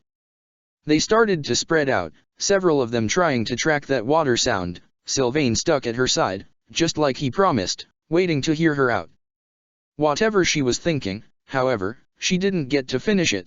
Her voice strangles before vaulting into a horrified scream as she stopped dead in her tracks, and stared in horror at something directly in front of her. Sylvain followed her gaze to her direct right, tracked up something a few yards away, and his stomach promptly lodged itself in his throat. They were standing right in front of a massive tube of clear glass, within which floated a corpse of a young man. Sylvain knew the human was dead by the tone of his skin and the bluish-black splotches all over his body, at least, what he could see that wasn't hidden underneath a medical gown and swordmaster's robes. He was hovering upright in the tube, which was filled with water. Bubbles emanated from the bottom, floating up to the top. The corpse had a number of tubes, wires, connected to every part of his body, many at the torso and shoulders. Mercifully, the corpse's eyes were closed, and otherwise the body was completely intact. As Sylvain processed the sight before him, he noticed rims of frost near the top and bottom of the tube. Frozen beds. This was one of the Einherjar. Holy shit, he said numbly. Dorothea gagged and whimpered, pressing into his side as she wrenched her gaze away from the macabre sight to stare at her feet. Holy foo. Constance's scream of disgust and horror caused him to look away from that tube in particular and glance in her direction. And that's when he saw it. It wasn't just one tube, it was dozens and dozens, laid out in neat, symmetrical rows. Between a few of the tubes were a number of coffins, all of whom had a sheen of ice over them. They looked much older compared to the tubes, time, and some water damage wearing away at edges and surface. That blue light came from the chemical-filled water, and these rows went on for further than Sylvain could see in the dark. He couldn't see the far wall. There were pathways winding between the various tubes and coffins, pathways for those maintaining them to travel, and there were so many of them. So many. How big was this place? How many Einherjar are down here? Was this what Atra meant about an army of the living dead branded as eternal protectors of humanity? Sylvain swallowed hard, violently shaking his head. Did Atra say how these things worked? He croaked out. She didn't know. It's kept secret, Ingats said after a second of gagging. He lifted the glowing sword of Beltaga up like a lantern, pointing it nervously at the nearest tube to him. Do you think we can just break the glass? Or will that wake them up? I'll need to study them and some of the data in order to figure that out, Mikhail responded, his firm, projected voice strangely steadying in the midst of this open graveyard. There should be a terminal here, one that Bias used while maintaining the system. It might be toward the center, Ingats suggested. I mean, that way the power can be in one place and spread out equally to every corner at the same time. Most likely. Constance agreed with a fierce laugh. Now, where might Nemesis be? I imagine he'll be off somewhere by himself, surrounded by the empty coffins of the elites. I could tell you, but I'll have to find a way to show you. Sylvain whirled, swearing a blue streak, and threw himself toward Constance. The strength that his crest could put into his legs allowed him to cross the distance and get in front of the blonde before Jason Dominic could bring the Mimic Crusher on her skull. There's a painful feeling in his chest as the bones of the murdered siblings clash against each other, the lance of ruin blocking Mimic Crusher on the length of its grip, but he holds. Constance whirled around and immediately cast Sagitt directly at the Einherjar's face. Dorothea had moved as well and cast Thoron at his back. Between those two spells, Sylvain was able to force Jason back and shove his weapon away. The Wyvern Lord staggered a little bit but didn't miss a step, dodging neatly around Constance's follow-up attack and forced Ignatz away with a swing of the Crusher. How could someone who spent so much time on the back of his mount in battle be so nimble on his feet? It just wasn't fair. You'll have to lead me around a little bit, Jason went on, his disturbing voice very casual except for a small note of what Sylvain almost thought was hope. The geese is pushing really hard on me, but I can still move just a little bit. Of course you're going to have to survive that long, a tall mage with short-cut dark hair and a very familiar staff in one hand said, seeming to melt straight out of the darkness. Lawrence bolted over to Sylvain's side and cast an extra strong fire spell that struck a seraphim, dissolving the spells harmlessly in the middle of the room. The nearby tubes were rattled violently. And you'll have to keep us off, McCule. You. McCule seethed. As if I would just ignore you. Sylvain swore and came to an unpleasant conclusion. You have to. He warned the saint right before he was forced to blade lock with Jason again. Dorothea was behind him in a moment, casting thunder after thunder in rapid fire to help him gain leverage against the taller and physically stronger undead revenant. You're the only one who could figure out this system. We have to smother Nemesis. What? The saint demanded, casting wind. Go. We'll hold them off. Sylvain said insistently. Find the Dem console before Bias gets the idea of waking them up. Hurry. He swung his lance at Jason again. The Einherjar parried the blow, causing the blade to crash into one of the tubes and break the glass. Sylvain cursed and struggled to wrench it free. Ignatz covered him with a few arrows as chemicals hissed, ugly steam and eerily blue water spilling out onto the dark floor. Getting his blade free, Sylvain spared a second to glance in McCule's direction. The saint dithered for a moment, furiously torn, before cursing and casting a gale wind before turning and bolting down a path through the rows of tubes. The winds he sent blew Jason and Simon back, giving the students and the members of Geralt's mercenaries who'd followed them into the basement some breathing room. Sylvain sighed in relief before readying his lance in determination. You're really bold, Jason remarked when he jumped back to his feet, dodging between Rob and Hugo and sending one of them men flying into a coffin. You're ready to fight us without one of the saints supporting you. What choice do we have? Dorothea retorted with a slightly shaky voice. Sylvain stepped in front of her again, casting Bolganone at Simon to block his cast Nosferatu. If we don't, everyone we love will die. Jason looked her way, and to Sylvain's surprise, he gave her a brief bow of respect before he's forced to go on the offensive once again. The redhead cursed and ran to meet him. They met in a shower of sparks. When their weapons struck, Sylvain felt the ground crack beneath his feet as he skidded backwards a few inches. He gritted his teeth and pushed back as Dorothea kept heavy fire up from behind him. Either Jason had uncommonly strong resistance to magic, or being dead gave him a much lower pain register, because it took a few fire spells to force him to back up, allowing Sylvain to swing his lance up and slash his shoulder. Off to the side, he could see Ignatz and Lawrence teamed up to struggle against Simon Gloucester. The bulky mage, who's built like a warrior despite his chosen fighting style, isn't as fast as Jason, but he makes up for that by casting fast and devastatingly accurate magic spells. Fortunately, Falry from the mercenaries is down here providing physic and recover support for them. Rob is forced to pivot between protecting her and helping them, while Hugo had gotten back up and has come to help Sylvain. Sylvain blocked another hit and snarled, calling into his crest for more strength and forces his way forward. "How are you already on your feet again?" he cursed in frustration. "Perks of being dead." "I wouldn't recommend it," Jason said wryly. He gasps when thunder hits him in the chest, causing him to stagger back again. Sylvain slashed at him, managing to throw him into another tub. He tried to follow up, but Jason dodged with uncommon speed, which caused him to stab the glass and corpse within instead. Gagging, Sylvain scrambled to remove it. This meant he was holding the shaft tightly when Jason slammed Crusher into his stomach. His crest activated again, saving him from fatal internal injuries as it was his turn to go flying. Dorothea screamed his name as his head hit glass. That chemical-riddled water splashes his hand and filled his nose with an utterly indescribable smell. His head throbbed, but he forced himself up nonetheless as Jason rounded on his songstress, spurred onward by Myson's geese. "Kill him, Lysithea, please, kill him soon," he thought feverishly as he sent magic blazing through Fenrir's bones and cast Ruined Sky at Jason's back.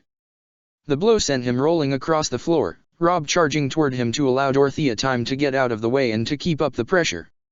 Sylvain felt the warm rush of physic rush over him, shouted a thanks to Falry, and flung himself back into the heat of the fray.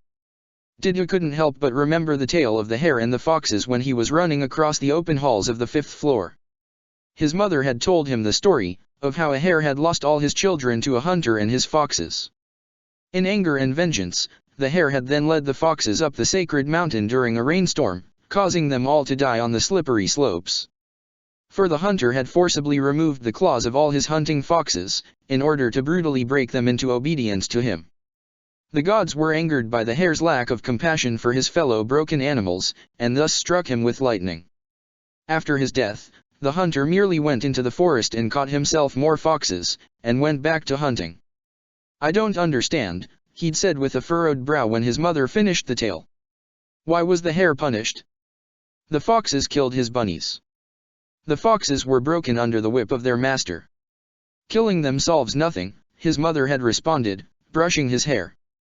The hunter, the figure of evil, was permitted to go on his way while those he had broken to his will took the justice that should have been given unto him. Remember that, Didu. Vengeance is not the same as justice. Forgive the fox and seek the hunter. "I have tried, mother," Didu thought as he delivered a flurry of devastating blows upon a sword master who dared get in his way. "I have been patient and reticent and merciful to the men of the kingdom, even after they slaughtered you and my sister and so many others. Now I know beyond a doubt who had triggered your deaths. I seek justice now. I seek odes." His blood pounded through his veins as he continues to forge his way forward, his king Dimitri at his side as they sought the butcher out. Since Suthisa's opening spell had sent the High Council flying to different areas of the 5th floor, the teams had broken up into groups and spread out just a bit, not so much that Byleth and Suthis couldn't keep half an eye on the entire field, but enough that they could all chase separate important targets. And there were a few, the Viscum and Pitacus, the Titanus and Bias, Myson, Ilan, Odes and finally Thales himself. There's chaos on the battlefield. The gloves had fully come off on both sides. The men down here were Thales's most loyal and fanatical, so any reservations from Didu's fellow soldiers were firmly discarded and everyone went for the kill. It was a bloody clash, and in the side of his vision, he could see skycuts that signified Sirios unleashing more of her divine magic against a number of Titanus who had appeared thanks to Bias. Where is she even teleporting those from? Dimitri wondered in frustration when he sees one of the Iron Titans appearing in a flash of a powered-up warp. Didu saw a familiar flicker of light from the ceiling above and quickly shoved Dimitri while running to the right. Viscum's blade of magic fell upon the ground where they had been standing. Felix, who was just a step behind them along with Bernadetta, immediately swore a blue streak as they were forced to back up for a moment and then turn on some dark knights. "It can't be from the upper floors, we destroyed most of those. Perhaps Bias is calling them from other caches across Fodlan," Didu suggested, forcing down his own frustration. He knows that Odes is over here somewhere, and he's furious with everything and everyone that insists on getting in his way. That rage he'd kept controlled and suppressed for what felt like a lifetime was boiling inside him, the need to reach that man and beat him into bloody pulp until he stops moving. His mother had sent him out of the house early, which is why he'd managed to escape alive. he'd run into a couple of knights who weren't so lost in bloodlust they were able to murder a sobbing child. They'd even followed him back to the house where his mother and sister had been planning to hide in the basement catch, but the building he'd called home was nothing more than a blazing bonfire by them. Those two men had ultimately saved his life, dragging him away as he screamed and fought with them, swearing that he could hear his sister screaming for help, apologetically saying that there was no way anyone could survive that. Didu can still smell the smoke sometimes. It's not nearly as strong and fierce as what tormented his dear friend and prince. He didn't dream while he was awake, didn't see people long past screaming at him for help or vengeance. But he did dream in the depths of sleep, and he did remember. He was reminded of that night every time ignorant people called him a demon of Dusker. Another sword master comes up to him, flanked by a pair of armored knights. Glenn whipped past him and drove the sword of Merulta into the armored knight's neck joints, forcing him back. Bernadetta caught up with them then, and unleashed the storm of ghostly arrows he'd come to associate with her from the inexhaustible at the swordmaster. Dmitri launched himself at the other knight while Didu paused in front of the man Bernadetta had handily brought down on one knee for him. A few violent punches put an end to him, and Didu keeps marching forward. He remembered how Dmitri had offered to help him stop the uprising that would have failed with again the massacre of his brothers and sisters. How it had warmed him, and how shocked and grateful he had been when out of nowhere Claude had decided to bring his friends and Byleth along with their dangerous endeavor, so save the lives that most had written off as worthless. He remembered how Atra had come forward and revealed the truth, had exonerated him and his people before all the highest men and women of Fodlan. They had not done it. They had been massacred over a frame job, the kingdom dancing to the tune of demented puppeteers from the darkness of times so ancient he'd nearly missed the ability to confront them. There was so much inside his head, the rest of the battlefield seemed like it was so far away it might as well have been on a different continent. Didu's world was narrowed down to the simple matter of doing what the hare had not, finding and killing not the fox sent to the field, but the hunter. He'd been so numb with despair after being brought back to the capital, only for no one to know what to do with him, so they threw him out onto the road. He barely noticed. When a couple of drunk and angry knights attacked him, he'd simply given up. His family was dead. His home was burned, his people accused of a terrible crime and presumed guilty, and there was no way for him to perceive whether or not it was true. What did he have to live for? He saw the flash of gold in the corner of his eye, but dismissed it as the assault continued. Only when the next blow failed to come did he look up in confusion, and saw a golden-haired boy standing in front of him with his arms crossed, taking a firm defensive stance, bleeding from stab wounds as the knights stared at him in shock and absolute terror. No. I cannot permit this. Didu, heads up. Sniper! Glenn yelled, dragging him back to the present. Didu quickly swerved hard to the right, managing to get behind a large equipment set in time to avoid getting shot. Bernadetta shouted a war cry and fired arrows back, taking care of that opponent. Thank you, he said when he straightened up again, glancing at Felix's scarred older brother. Glenn nodded and gave him a supportive if slightly battle-feral smile in return. Much as they differed in some respects, the Frelderuis brothers had much in common. Don't mention it. Dmitri, watch out for those swords masters. I see them. I think we're getting closer. Look, someone's giving orders from that rubble pile. Dmitri declared with a familiar note of fury in his voice. Didu immediately followed his gaze northeast and located the sight he was referring to. A figure in a long cloak and heavy clothes, like a bishop, was indeed standing slightly above a large cluster of soldiers, gesticulating furiously and quickly as if giving directions. Going to need to clear the way, Felix noted, Mercurius glowing in the low light as he stalked forward. The ground trembled beneath them as Viscim fired off another lance of magic. Marianne! Marianne, I saw you a minute ago, where are you? Right here. Their blue-haired friend emerged from behind another structure, looking harried but completely unharmed. Ash was shortly behind her. Are all of you okay? Mostly, Dmitri said, wincing as he rolled his right shoulder. Marianne walked over to him and cast heal, the healing staff strapped over her back glowing as it empowered her spell intensely. What we really need is a way to break up that crowd. Oh, I see. Marianne said with understanding. She flexed her wrist and glanced at Ash.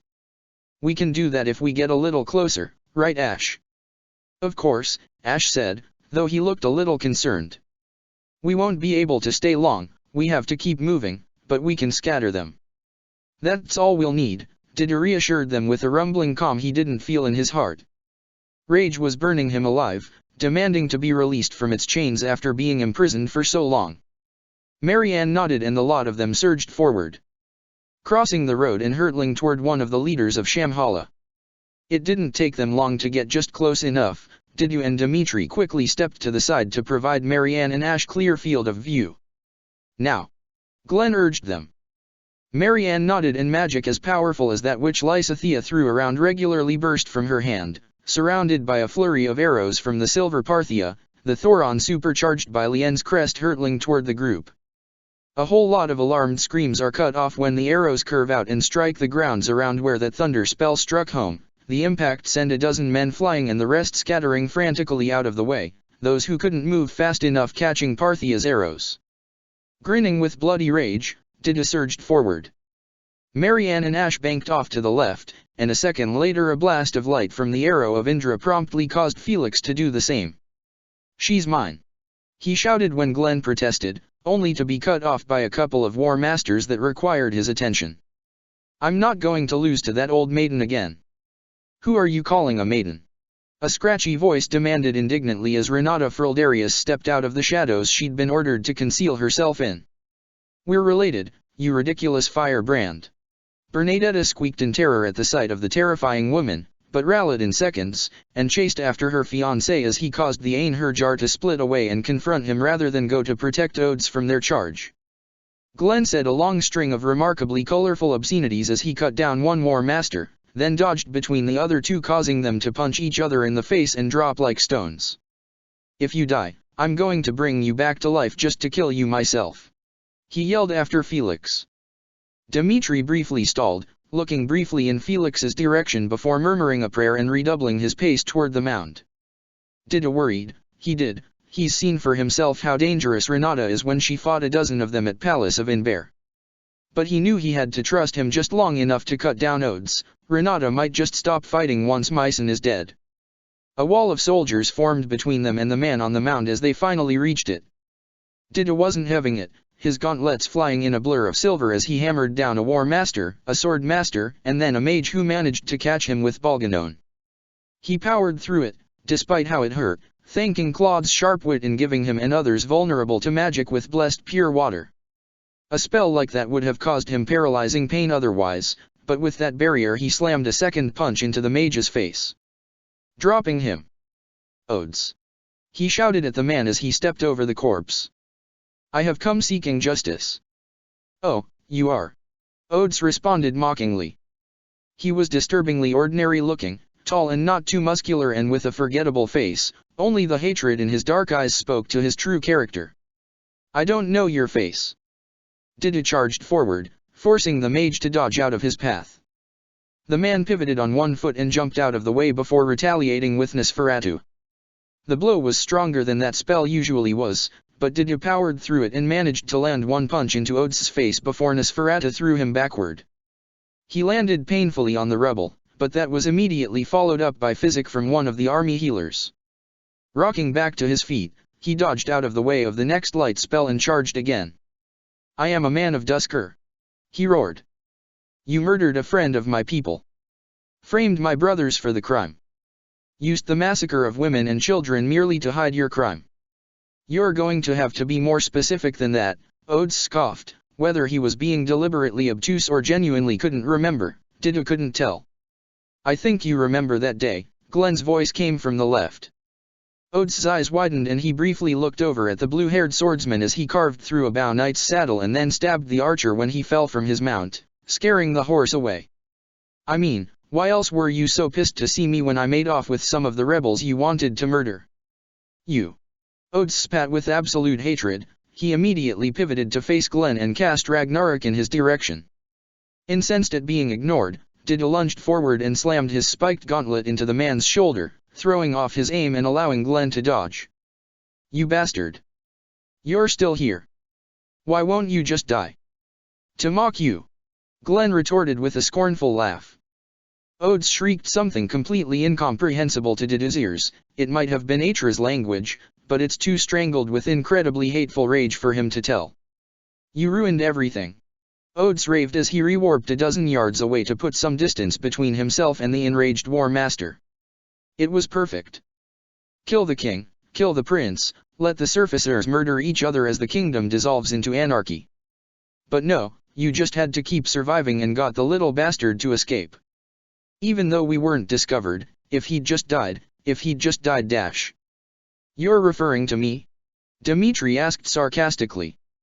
Odes whipped around and started to cast something, which took part of the blow when Dmitri punched him in the chest hard enough to kill most people. Of course, Dida noted sourly as Odes got up moments after impacting the wall a dozen yards away, those in the Agarthan army were not most people. They were altered to have constitutions closer to that of those who bore dragon's blood. It would take more than a punch, even one from Dmitri, to kill him. You're finally out of proxies to cower behind, the prince seethed with hatred that once worried Didu, but one he now shared in earnest. How about you try to kill me yourself? Odes got up, his eyes blazing. A number of men came to circle around him, loyal to the point of irrationality just like Edelgard's most trusted. Yoru, he hissed. If I'd known what a problem you would become, I would have insisted Diadu kill you. She was so sure that you were more useful alive than dead, the mad little monster that you are. I've seen what kind of a creature you turn into. How could anyone follow you? I could ask the same of you. Dmitri retorted. Dida charged forward again, the three of them circling around the man and those supporting him. Odes went all out on offense immediately, interchangeably switching between Ragnarok and Nosferatu. It was not easy to dodge in between them, because the man cast them so quickly it almost rivaled what Lysathea could do. But he was not slow himself, and he managed it with a head as clear as a still lake. He loves Prince Dmitri, is more grateful to him than words could ever say, sees the glorious king he will become. But sometimes his palace is an incredibly difficult place to live in. Every corner he turns, he hears people whispering about him. The knights throw insults that remind him that his home is gone, his sister and mother burned alive, his people slaughtered like cattle, and this being considered a righteous act. Dmitri's face goes pale and empty whenever he hears this, and knowing he tried in vain to stop the massacre makes it harder. He cannot lash out, he cannot attempt to correct them. He can only bide his time, bear it, and hold tightly to what is most important. Odes saw him coming, but a thrown shield from Glen, in the midst of him tangling with a pair of knights, no less, forced him to stagger and right himself until Didu is right in front of him. Do not act as though you don't remember. Didu shouted. After you killed the king of Faergus, you framed my people to hide your involvement. You cowered in the darkness while my home was destroyed and my family killed for your crime. If you were so righteous, why didn't you claim it as your own? I think you know better. What are you talking about? Odes demanded, and Didu could actually see his brow furrowing in thought. Going back over all his memories, and somehow even greater rage flooded through him when he realized that this man was genuinely having trouble attaching that description to a group of people he could name. It honestly meant that little to him. After a few moments of back and forth, of Dmitri joining in occasionally while Didu dodged fire blasts and life-draining magic to try and hammer blows into the monster, eyes widen in comprehension. Ah. Now, I know. Dusker, that's the name that those plains and mountain ranges now bear. It was land of Laputa back in the height of humanity. He and Didu circled each other, weapons at the ready. Of all things to lay at my door, you choose that? I didn't make the men of Faergus attack, I merely left a notion with them.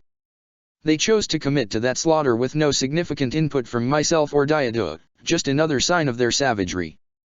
That massacre does not happen without the one you instigated. You killed my people too, simply because they were there and they were in your way. Didu screamed. You framed us. You left the results of your evil. My people's blood cries out from the ground and you don't even care. I killed and murdered for my people, Odes sneered. What do you want me to say? I'm sorry? Because I'm not. I'd do it again without hesitation for my home. I'll kill 1,000 more Dusker surfacers if it will bring me to my goal, the world for Agartha. Didu couldn't, dignify that with words. Instead, he just attacked. Come out of your hiding hole and face me, my son. Lysithea knew that she couldn't afford to be reckless right now. Not now, when they're so close to having saved Fodlan and maybe the whole world, not when Atra had promised to fight tooth and nail to restore her whole life. Not when she still, somehow, had so much to lose in suddenly leaving the mortal coil the way she'd been indifferent to for the past few years. No, she did not have any plans of charging to her death, but she was also damned if she was going to let that man get away from her for any longer. Her memories of the experimentation were a mess. It was hard to pick out individual faces or voices to match them to something in the present. The whole thing was just a blur of pain, and her siblings screaming, and her parents crying out for them, of praying for help that never came.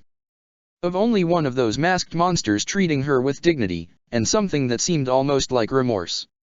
She wondered who that was, briefly, and how long he'd survived afterward, but right now it doesn't matter.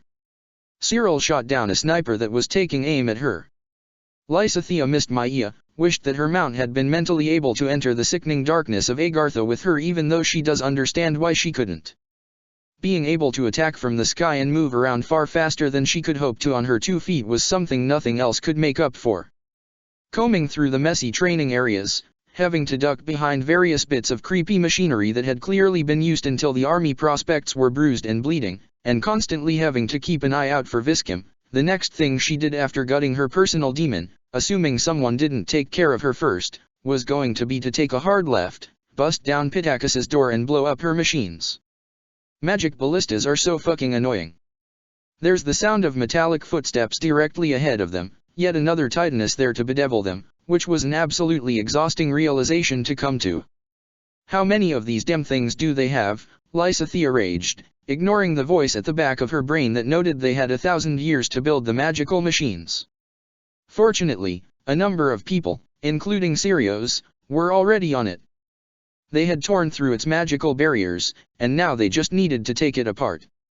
Well, she could do something about that. Lysithea grasped Thrusis tightly, mumbled an apology and thank you to Anubis, and briefly stopped, pivoted, and cast Seraphim at the gigantic metal behemoth. The power of her 2 crests had some use, at least. She saw the spell tear a hole straight through the middle of the beast's belly, giving plenty of room for Happy to jump forward and do some serious damage. With that settled, Lysithea went back to running, searching for Myson. I know he went this way, she panted, jerking the staff to the left and casting Luna at a bow knight that was heading her way looking to start something. The man promptly vanished within the dark magic, killed in complete silence. Can you see him anywhere, Cyril? I'm not sure, Cyril responded worriedly. There's so many people running around it's hard to tell. RRRRGH. I should have killed him while he was on the damned stairwell. Lysithea raged, even though she knew why she hadn't. That she wanted him to look at her face, and see the eyes of her siblings who he had killed before she snuffed him out like a candle. She needed that, needed to hear what he said when he realized who she was. I don't know how well that would have went, Cyril pointed out. He was at her back, his hand flying to his quiver again and again as he shot at or shot down people who glanced her way. Anyone he missed, Lysithea herself either set on fire or blew up with dark spikes. It was good that she'd done some studying of the Gremory discipline. It gave her much more flexibility in the number of times she could afford to cast spells. At least I knew where he was then, Lysithea grumbled. A blast from Viskim blew up the road in front of them, forcing them to take a hard right behind a building where they briefly were forced to stop and catch their breath. Suthies, damn that thing. What bastard invented it anyway? I want to force-feed him Casper's cooking. Cyril choked on a laugh, eyeing her in a way that, even right now, made her heart flutter. Yikes. Reminds me never to make you mad, he joked between heavy breaths. She smiled childishly at him, briefly grabbing his hand and squeezing it tightly. Her heart felt like it was going to burst, and not just because she'd been running and fighting for months and months and wants it to be over so badly, not just because the emotional pressure in her chest felt like it was going to kill her, but because having him next to her was like having a line being thrown to a person struggling not to drown in a raging sea. She wanted to be with him all the time. They spent a few blissfully comforting moments where they were able to breathe and rest, regain their bearings. Then Lysithea heard a telling scream. Hurtling out from behind the house, she saw one man drop to the ground in a bloody mess. There were a few seconds as the archers around him looked about frantically for what had hit him, then another was engulfed in black magic which turns into spikes that turned him, too, into a bloody mess. Lysthia's heart jumped. That sounded just like what Atra. Lifting Thyrsis, she had it expand her vision and look straight ahead. Sure enough, there was Mycen, perched on top of a building, casting his personally crafted spell Burex. Found him, she gasped. He's using siege magic. Then how do we get up to him? Cyril asked. Lysithea smirked darkly, more like baring fangs than smiling. We use the same length of spell. Thyrsis, Hades Omega. Casting the spell, she let the blessed bones of Anubis and the strengthening of magic from Thetis carry her first blow across the dozens and dozens of yards directly at Mycen's feet. She can even see his eyes widen before she blows a gigantic hole in the house he was standing on, dropping him inside. Come on! She urged Cyril urgently and then bolted forward. He yelped and then scrambled after her, though he didn't protest. Weaving across the battlefield, dodging rubble and fallen equipment and blasting obstructing enemies out of the way, they make their way together toward the house. Lysithea kept Thyrsis active and glanced through it repeatedly, making sure that Mycen couldn't cheap shot them unexpectedly as he stumbled out of the house he'd fallen in. Fortunately, when he next cast Burex, it was somewhere else in the floor, and missed judging by his lightly aggravated reaction. Lysithea panted with exertion when she crossed the remaining roads to within shouting distance of the med doctor, and decided there was only one way to introduce herself. I'm here for my siblings, you murdering bastard! She screamed at the top of her lungs before casting Luna at him. Mycen whirled around but wasn't able to get out of the way in time. However, this did show her that he was resistant enough and strong enough to resist the innate power of the Luna spell to not die. He staggered backwards, casting a powerful fire spell to disintegrate the arrow that Cyril shot at him before regaining his bearings. Who? He started, clearly recovering from being poleaxed. Lysithea jumped out from behind the building and proceeded to throw as many fire spells as she could as quickly as she could. Mycen parried with his own while slowly being forced backward, his legs buckling a little thanks to being on the back foot. Lysithea, look out! Cyril screamed suddenly before tackling her. Lysithea hit the ground with a painful thump, but she didn't get a chance to get mad at him before she saw what he'd seen. Viscum had targeted her and just blew away the ground she'd been standing on. That would kill me if it hits me, she thought numbly. I'm not built to survive, no thanks to this bastard. Any magical resistance I had was instinctively rerouted into supporting the crest of Gloucester, Anubis's blood. Thank you, she mumbled as he rolled off her. No problem, he said, hauling her to her feet. They both immediately had to run to avoid Burex. Mycen had recovered from his surprise thanks to the fucking Viscum. Lysithea swore that she would get Pitacus too. Lysithea! He repeated, peering at her as she whirled and attacked again. He countered with a move of his own, a slightly worse version of how her ancestor could do the same on a dime. Lysithea, I know that name. You do? Lysithea demanded, charging dark spikes. He wants to skewer people? Well, let's see how he likes it. Mycen promptly cast Ragnarok after fainting. He was aiming at Cyril, not her, and she just barely noticed in time. Lysithea pivoted and switched to Luna, letting the spell capture the magic of the fire and suck it away into the void. She cursed vehemently, because it took much more from her reserves to cast Luna as opposed to fire, dark spikes, or seraphim. Yes, Lysithea von Ordelia. Mycen recited, shocking her. Of all people, she had not expected him to remember. You were the first survivor strong enough to bear 2 crests. Is that truly you? You survived, all these years. Yeah, Lysithea spat out, facing him with her hand clenched in a first and her knuckles widening on Thyrsis. I was the only one who survived your test drive on all of my siblings. Justine is the only one who survived what you did to the Hresvelgs. So today? Today I'm here to kill you. I'm sorry, I can't afford to die here. Mycen said, his hands blazing with magic as he calls on more of his power. Oh, you're sorry. Lysithea said as her vision went a bloody red. She threw a Hades Omega at him that took more power than she'd consciously put into it, which overwhelmed his spell and splashed the man with burn damage. She heard him cry in pain as she staggered and forced herself to stand upright again. Cyril grabbed her by the arm and pulled her out of the way of his retaliation again. "I don't expect you to believe me, but I am," Myson responded when the fog between them cleared up. "Truly, I took no pleasure in your siblings' deaths, or that of the others I've transformed and learned my arts upon." "Liar!" Lysithea screamed, the corners of her eyes burning as she threw a fire spell at him. "It's true," Myson said with a calm that truly got under her skin. "What I did was cruel and unconscionable. I truly do regret that you have suffered on my account. However, I had no other choice. For Agartha, I had to learn and perfect my greatest successes." He lifted his hands, his expression stony and sure. "I promised I would fight for them to my dying breath, and I shall." You are wrong. You always had a choice." Lysithea vented before she ran forward to meet him. The battle for Agartha raged all around them, and Thales's desperation was mounting. Chapter 99, Interlude 2. Shit.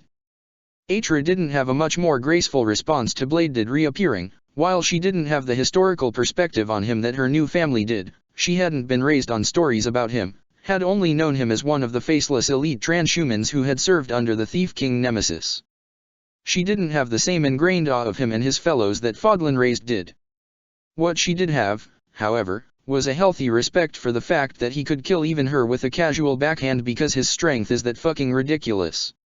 So with that in mind, her knee-jerk reaction to seeing him charging her way was to use her left sword to create a small wall of fire and then running the fuck away and hauling Ferdinand along with her. "GRK. Ferdinand gurgled when he saw the monolithic form of Michael Bladedid beyond the flames. "That is poor timing. Very poor timing. I thought we were rid of them. I'm afraid to report that our healing facilities are better than yours." Atra responds bluntly as she instinctively looked around the room for anything that could potentially stave off impending probable death. "And I'm willing to bet being dead makes it easier. But that should make it harder." Ferdinand protested somewhat frantically as he hurriedly switched over to the Spear of Assel. Seath had given it to him before the three groups had split up. The Aquilan shield on his arm blazes in the harsh light of the fifth floor. The blessed metal was one of the only things that could match the blows of a relic and neither break or falter. Atra shook her head and grimaced, preparing both her swords. "There's a flashing shower of sparks over by the wall, a broken power terminal, it'll have to do. See that?" she says urgently as a swipe from Mirror Eridbar dispels the flame barrier between them and the Revenant warrior. "I can't say for certain, but I think that lightning messes up the reanimation magic in their bodies. Try to force him into that." It's as good a plan as any," Ferdinand says after a few panicked seconds as Michael Bladedid charges right at them. He sounded like he had his doubts. Which was reasonable. Banking hard to the left, Atra put on a burst of speed so the Revenant will come between them rather than in front of them. Rather than risk getting into a blade lock that she'd inevitably lose, Atra cast Nosferatu at Bladedid's face. The resultant bright light let her back up a little and add a burst of flame to her attack, which the massive figure tanked without so much as backing up a step. Ferdinand swung his killer lance over in his hand and threw it like a javelin, Atra's distraction preventing Bladedid from smacking it aside so it instead got lodged in his shoulder. "Good, steel conducts lightning." Bladedid shrugs in an effort to dislodge it, looking vaguely annoyed, before raising Mirror Eridbar up and bringing it down at Ferdinand like an avalanche. The orange-haired boy hurriedly brought up the Aquilan shield. The enchanted weapons connected and the shock wave nearly knocks Atra right off her feet. Forcing her way through it, Atra slices at Bladedid's back and has to drop down immediately when orange flashes in the corner of her vision. It's thanks to her physiology that Mirror Eridbar doesn't take her head off. She casts Nosferatu again and yells move, so Ferdinand will follow her lead. They dance backwards, moving to and fro as Bladedid chases after them. He's so unfairly fast. Atra could keep up somewhat, but it grated on the memories of her training, when she'd have to spar with grown soldiers and got beaten down until she was light on her feet. While she doesn't know what precisely Sikal's blood grants to Ferdinand, watching him block a downward strike from Bladedid on the Spear of Assel and manage to slip out from under it, well, she thinks strength is part of the package. Ferdinand kept blocking hits on the glowing silver shield, his shoulder shaking on each impact, and he backed up easily toward the crackling terminal. Bladed's eyes flickered between them as he juggled their attacks. His red eyes are tired and wan, the geese binding him so tightly that the symbols of Myson's work is glowing in his retina. Atra had never felt the weight of an age just meeting someone's gaze before. There's a swell of empathy in her chest for this ancient figure. Just a little bit longer, she promised. He blocked their strikes one after another, and that's when Atra seizes her opportunity. Thank you, Byleth, for teaching me the whistle communication that you and your friends use. Able to communicate in an instant without saying a word, she gets behind Bladed as Ferdinand blocks a blow and shocks the back of his legs.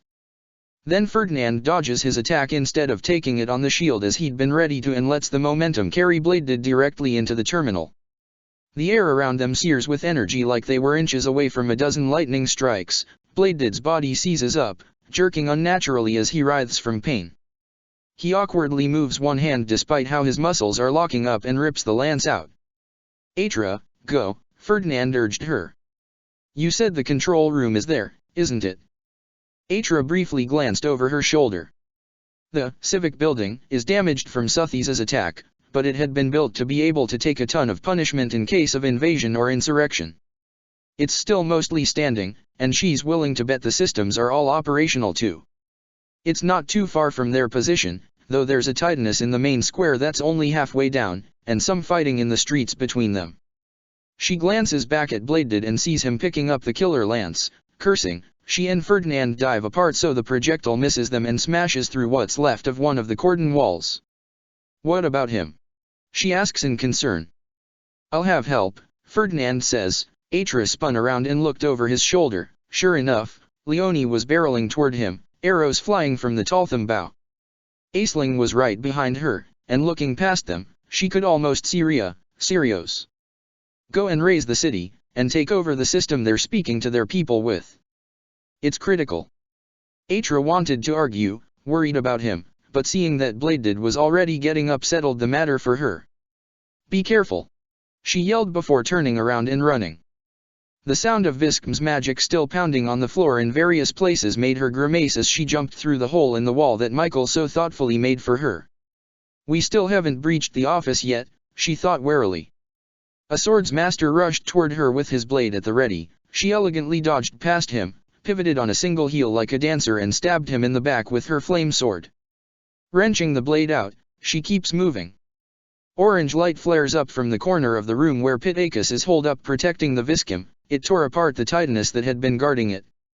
Well, now I know where Byleth is, Atra thought wryly. Claude must be hunting for Bias then. She swung her blade again, setting the robes of a mage on fire. Despite Suthi's spell scattering their masters, Thales's guard hadn't completely abandoned the civic building. Well, she knew that had been a lot to hope for. Atra dodged an arrow after one whipped past her cheek, slicing it. She muttered a sour curse under her breath and ducks behind a pile of rubble. Peering over the top, she saw what targeted her. There was a small battalion of archers standing on the broken steps to the building, and worse yet, the defensive magic system was online too. She could blades of magic swirl across the air from the large blocks within, striking down like the Viscm. Various shouts of alarm and shrieks of pain made her wince. I completely forgot about that, damn it. Atra rocks back a bit on her heels, ducking down when arrows fly her way again. Going to need to scatter them somehow. The rank and file are keeping their attention divided. Can I jump to a closer vantage point? She risked peering around the stone, seeing another chunk of fallen stone a half-dozen yards away. It's smaller, though, and might not cover her completely. It's going to have to do though. Putting her silver sword away in its sheath, Atra shifted her grip on her flame sword and waited until a flurry of arrows was fired before popping up from behind her cover. Swinging the blade in a wide arc, she sends a wide wave of fire flying toward the steps and immediately takes off running. 1, 2, 3. Counting the seconds proves to be partially unnecessary. A second later a huge Hades Omega crashed down on the stone floor along with her fire. A half-dozen archers just vanish within the sickening dark magic instantly. The others are flung in all directions, several of them on fire. Atra glanced to the side and saw that Happy had stolen a horse from one of their many opponents. She's leaning forward on the saddle to put on pressure and keep ahead of the new Titanus circling around, trying to get a beat on her. Shit, Atra thought. She glanced over her shoulder at the steps to the office. grimaced, then turned and ran toward the Titaness. Better buy her a little breathing room first. She wasn't running blindly, she skidded to a halt next to the fallen body of a warlock and kneels down, snatching the magic grenades off his belt. Pulling the pin with her teeth, Atra flung one then the other at the left foot of the golem. The explosion cracked through all three barriers in that small area and blasted through the joints of the foot. The Titaness swayed, suddenly dangerously off balance. Happy spins her newly acquired mount around and cast Hades Omega again. Whatever Diadu had done to her, it made her as much of a deadly threat to their monsters as they were to her. Atra watched in awe as the spell blasted a massive hole clean through the golem's chest area, causing it to crash to the ground. The shockwaves of the impact nearly threw Atra onto her face on the cold stone floor. I know what that feels like, she thought wryly as she stumbled and one knee hit the ground. A memory flashed before her eyes, being flipped violently to the floor by one of the instructors, a man twice her weight and nearly twice her size, who screamed obscenities at her as he demanded she perfect her form. Gritting her teeth, Atra jumped up again and ran toward Happy. There you are, Morning Dove. Happy says, sounding calm as ever. Her horse neighed fearfully as the civic building's defense mechanism spat out a dozen magic blades again. Atra and Happy moved in concert to fire counters at them, saving themselves and a number of nearby soldiers from being skewered. What's inside that building? Besides that mini Viscum that needs to be pulverized? Atra suggested a little sarcastically, which wins her an amused but sympathetic smirk. It made her think of Yuri, which felt like a stab in the chest. Please be alive, please be alive, please be alive. I have you see you again. The rising mechanism. I figured. Let's get in there, huh? Happy responds, her jaw tightening. You've read my mind, Atra said before darting forward, her friend easily keeping pace as they tear towards the front steps. The horse easily climbs them, having had that drilled into him in training, while Atra finally gets in through the front doors. There are camera screens everywhere inside the civic building, they're plastered across every square inch of the walls, the unnatural blue glow almost hurting her eyes after so long on the surface. Thick black cables are everywhere, crisscrossing the floor and bound to the pipes of the wall and the ceiling. Air conditioners are turned on to high blast, part of a system to keep the machines from overheating. Without Thales, Myson, Odes, or any of the others here, the room is being held by just a dozen or so men, all warlocks and dark mages. The control panel was at the very back of the room, blocked off by this paltry force. Atra's heart is pounding in her chest more violently than ever. The sun. It's so close. The last seals are about to be broken.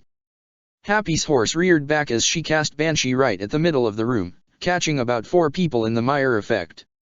Atra darted past him and stabs one of the warlocks in the throat, kicking him off the end of the blade and ignoring the awful smell of burnt flesh. Drawing her other sword again, she moved in front of Happy and slashed down another mage. Mire hits her in the back, sending her to one knee with a stabbing wave of pain. However, Atra had been conditioned for magical resistance. She forced herself back to her feet in the blink of an eye and was on the move in an instant, while Happy threw a javelin from the horse's saddle into the offending mage's eye. Diddy taught me that one, she said with a hint of savage glee in her controlled voice. Atra ducked under another mire spell and swept a wave of flame toward the side wall. A mage's robes caught fire and Happy maneuvers her horse to kick him in the head. Atra throws her non-flame sword and impaled one of the few men still standing to the control desk. Happy cast Banshee over her shoulder and trapped what few were still left. Atra, go, she says, pulling the reins so she's facing the open doorway. The mechanism. I know. Atra promised.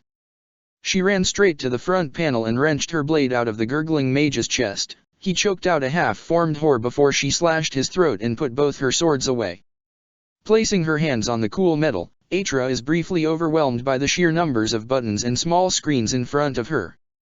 All of them are clearly labeled, thank goodness, but there are layers of redundancy and security she needs to get through. Thank God I took those cards and put the screws on that internal affairs clown.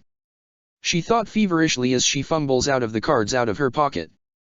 This one had been dropped by Odes just after Suthies had sent him and the rest of the council flying in all directions. Whether or not that was intentional, thank you, the beginning. Her hands fly over the keys, activating the rising mechanism one line at a time. Atra winced when someone tried to cast mire at her from the side. They hadn't killed one of the mages. Kicking her flame sword back up into her hand, she cast a wave of fire in him, ignoring his screams as he burns so she doesn't misclick a single letter. Her heart was in her throat. The locks on the glass case over the sequence buttons were the hardest part. Their coding was deliberately designed to be as obtuse as possible, and having to do it all from memory made the right-up nerve-wracking. Miss one sequence and she'd have to start from the beginning. Make 3 mistakes and she'd be locked out. Somehow, she gets them all right. One after the other. A voice in the back of her head incredulously insisted that it couldn't be that easy. That it couldn't take just a few button inputs to undermine everything Thales had ever said about the surface being inaccessible, that they were trapped. She wondered, briefly, what the world would think of her decision in the years to come, if something she hadn't considered might turn this well-intervention attempt of freedom into a source of more painful conflict. Why now? Why is she only having these thoughts now? She can't be paralyzed by hesitation. But never before had she actually been faced with this as a tangible choice when the glass box opened to reveal the glowing red sequence buttons. Atra took a deep breath. Her mother's voice, her last recording for her, echo in her mind. Containing all her hopes for her daughters, one of whom had been twisted into everything she'd feared and died a terrible death, discarded as expendable by people who could have gone to the surface whenever they pleased. Atra presses 121322 12133 and then hit the middle button. The city rumbled.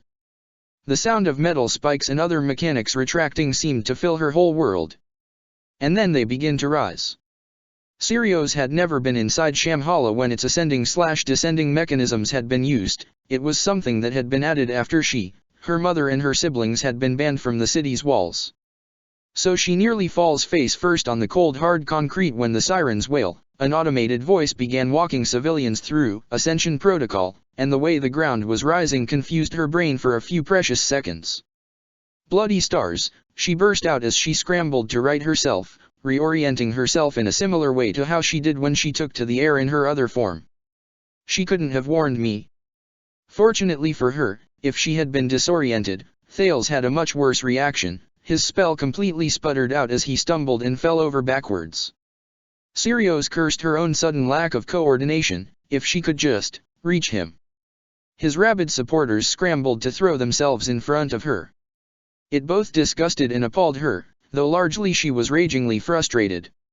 She and Byleth and Mother had been cutting their way toward him for what felt like an eternity, cutting through the Titanus, avoiding the Viscm, taking out the endless, damned endless, toadies that Thales drew to him like rats to carrion.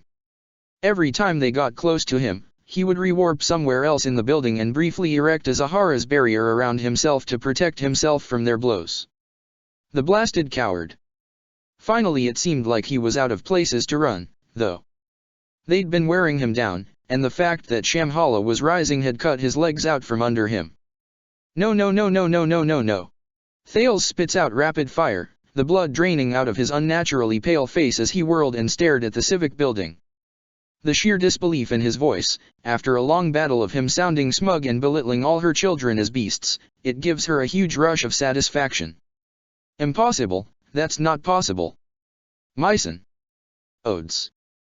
Who's in the damned civic building, who did that? Atra did, Sirius responded for them, giving him a shark-toothed smile when he whirled on her. You fool. You think we came in here without a plan?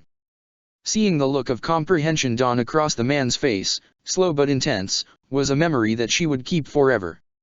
There are students in the basement ensuring your cavern of corpses is dealt with, Sirius continued, relishing his horror.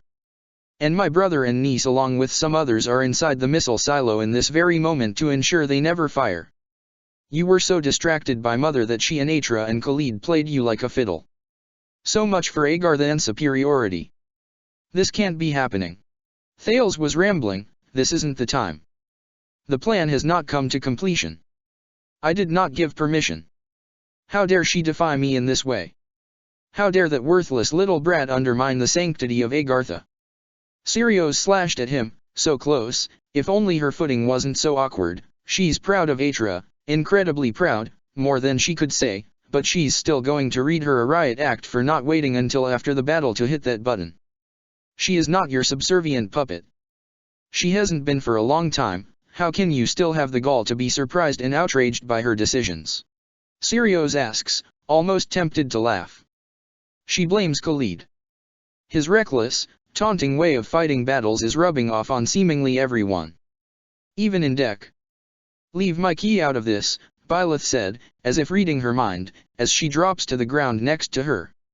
Mother had granted her temporary hovering, unless Sirius was mistaken. She had been throwing Balganone down in circles at the basement floors, forcing Thales's remaining troops into groups that their army could cut down. I wasn't like this before, even when I was young, Sirius protests half-heartedly, a somewhat silly smile crossing her face. Byleth gave her a look that had some of her mother in it, and some of her natural exasperation. It was uniquely them, and while it had caused Sirius pain and heartbreak before, not understanding why her mother was giving her the silent treatment when she was so sure that she was there, now it gives her comfort. Why am I categorically unable to believe that? Byleth asks drolly. Fie on that. What kind of stories have Indek and McCule been telling you? All of the ones that start with, Sirius ran off in a righteous rage and we only managed to catch up when she was up to her neck in trouble.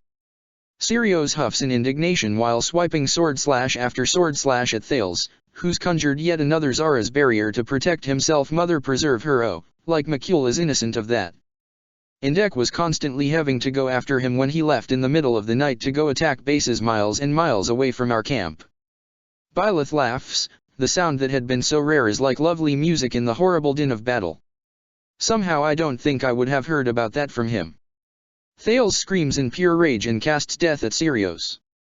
Byleth and Suthies elegantly step in the way and fire back aura in response, which not only cancels out the spell but blasts clean through it to strike the Zara's barrier.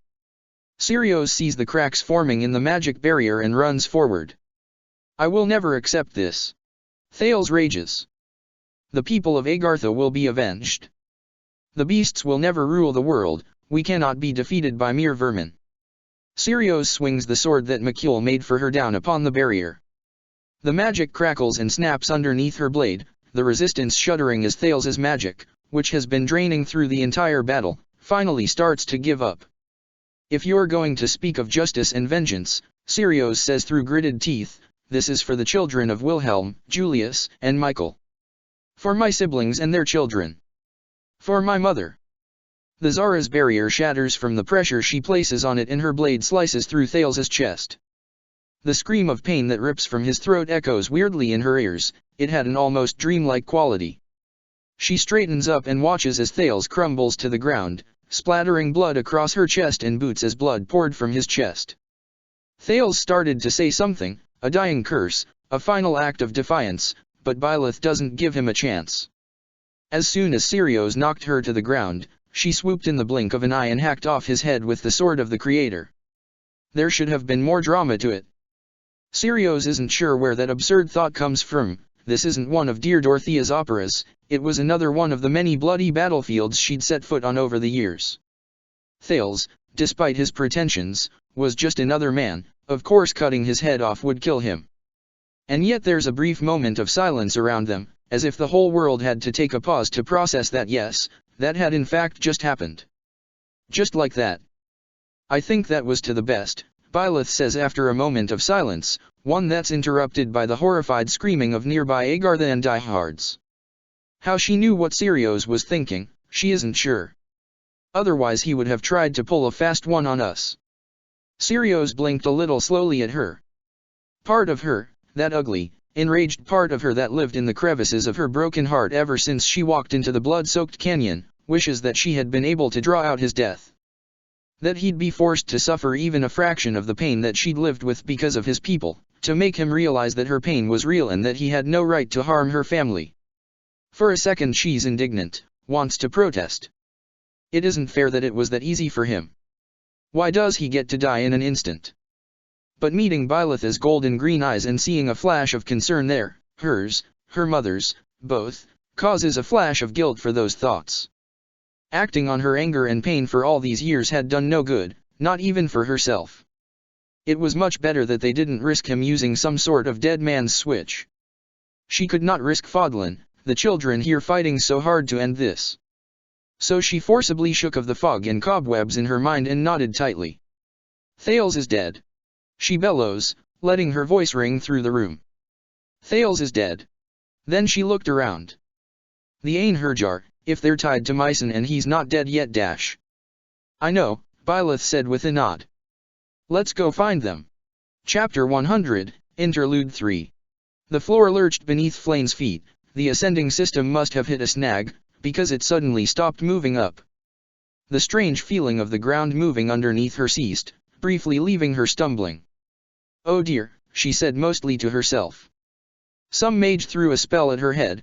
Petra yanked her down to the floor from behind and fired a retaliatory arrow that jammed clean through the enemy's neck. Flane flinched at the sight and muttered a quick prayer. Thank you ever so much, she said, squeezing the princess's hand. It is not being trouble, Petra responded. She quickly hauled both Flane and herself up to their feet in a smooth movement. Flane had always been both in awe of and envious of the other girl's agility. Perhaps the people of Brigid could teach her how to be so light-footed? After this was over, she and her father could go visit. That's not a good noise. Marian lamented, clinging to the railing beside the javelins of light. The catwalk they were standing on shuddered when Indek unleashes a controlled torrent of water on a string of soldiers, flinging them into the gaping flat cavern below. That's definitely not a good noise.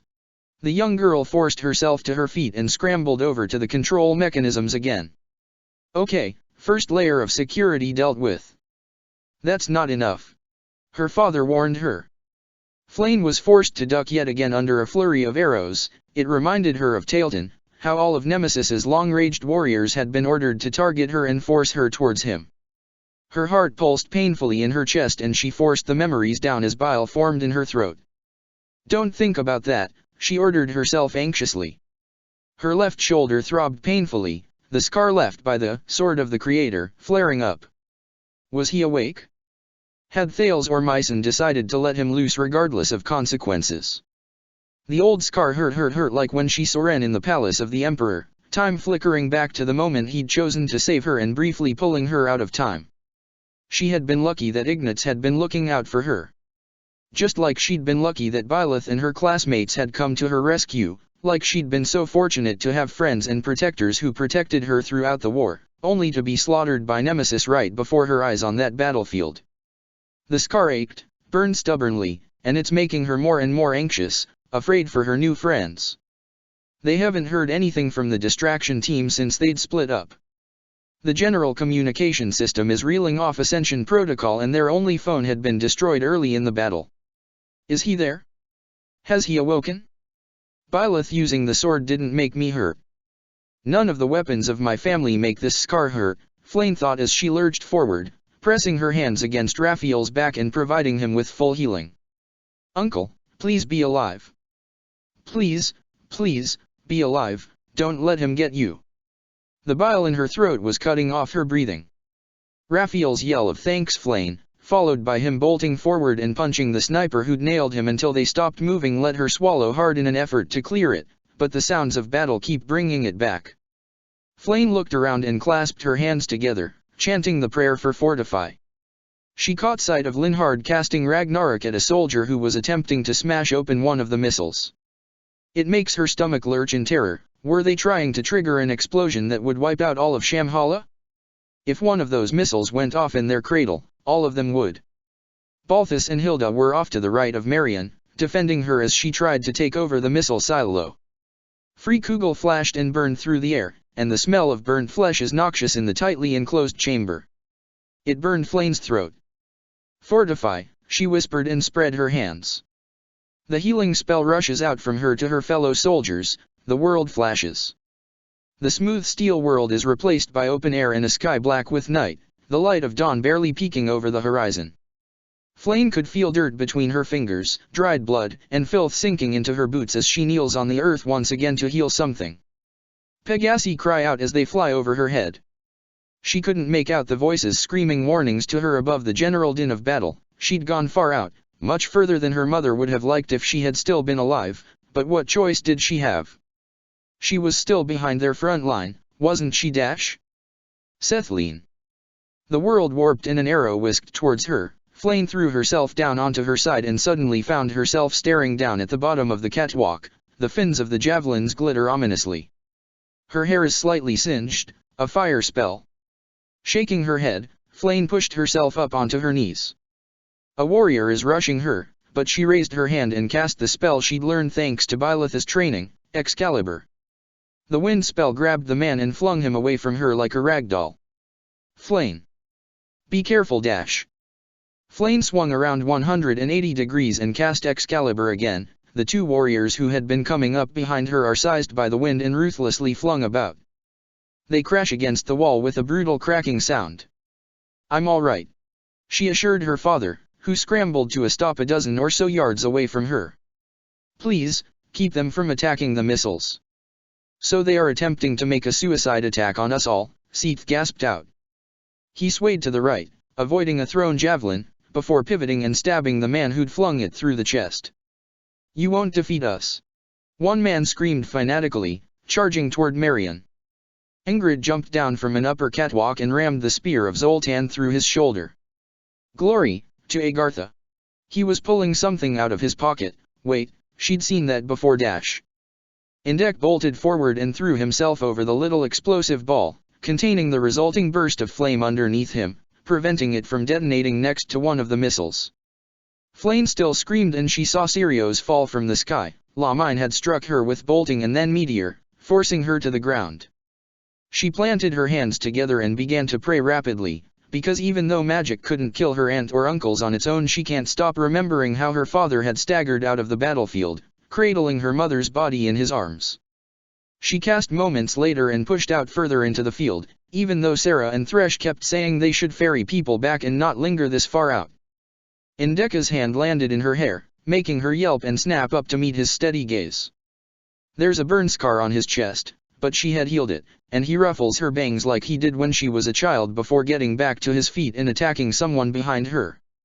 The scar hurt, and Flame made her way toward Linhard, who was being slowly but steadily backed into a corner, and Thresh had to stay close to her and couldn't assist, so she stopped in place and started to cast Fortify because he'd already lost his parents. She didn't want him to lose his brothers too.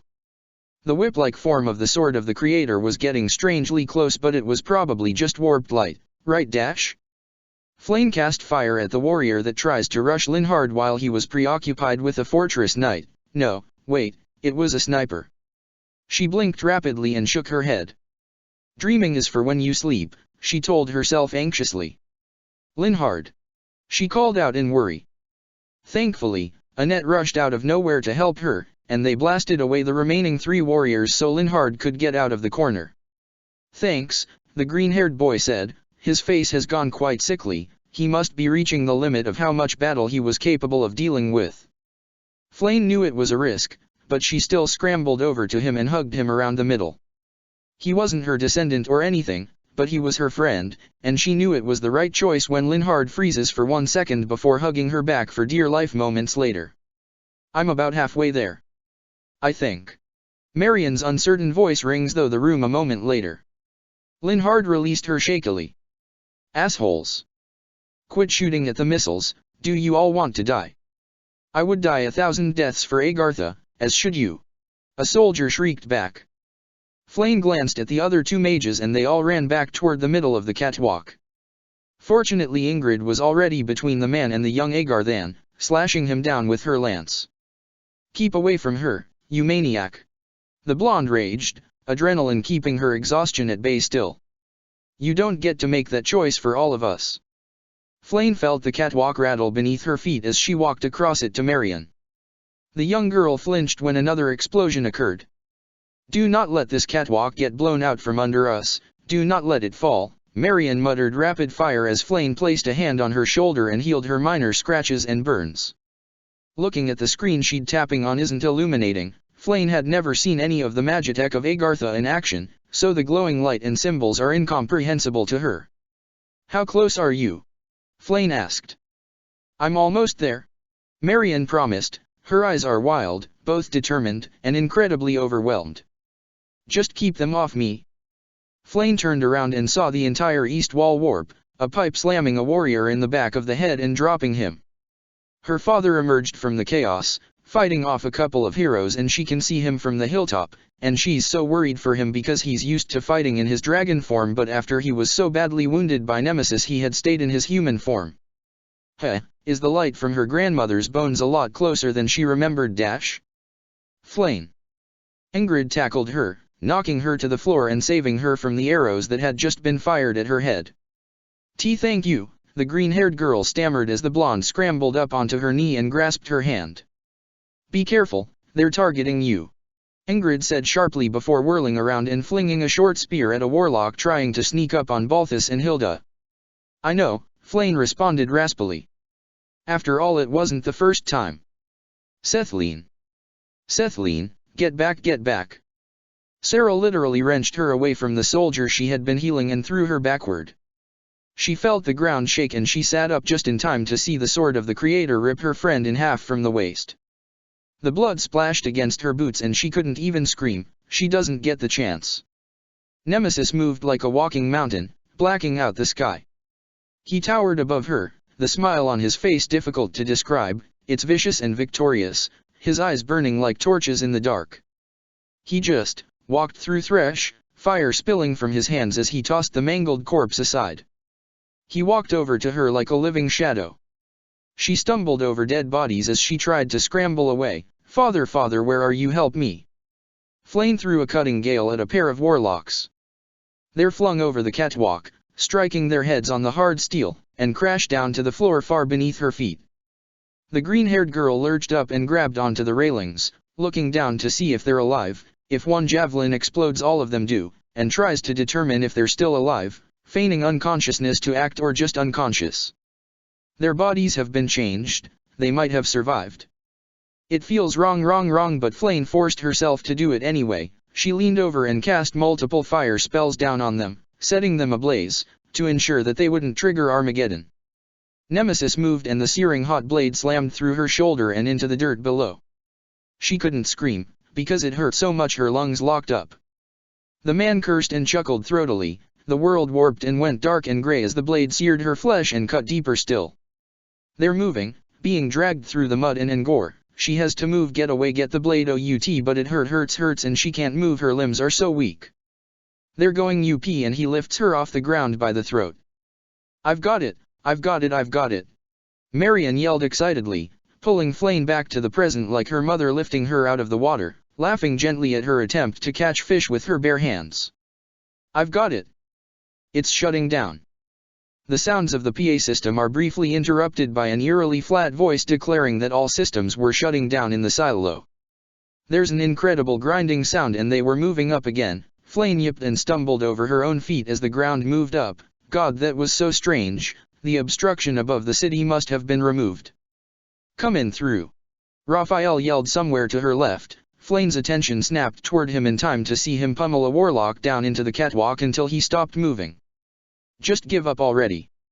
You've all lost. Linhard cast a healing spell, Physic, judging by the light, before stopping at Flame's side.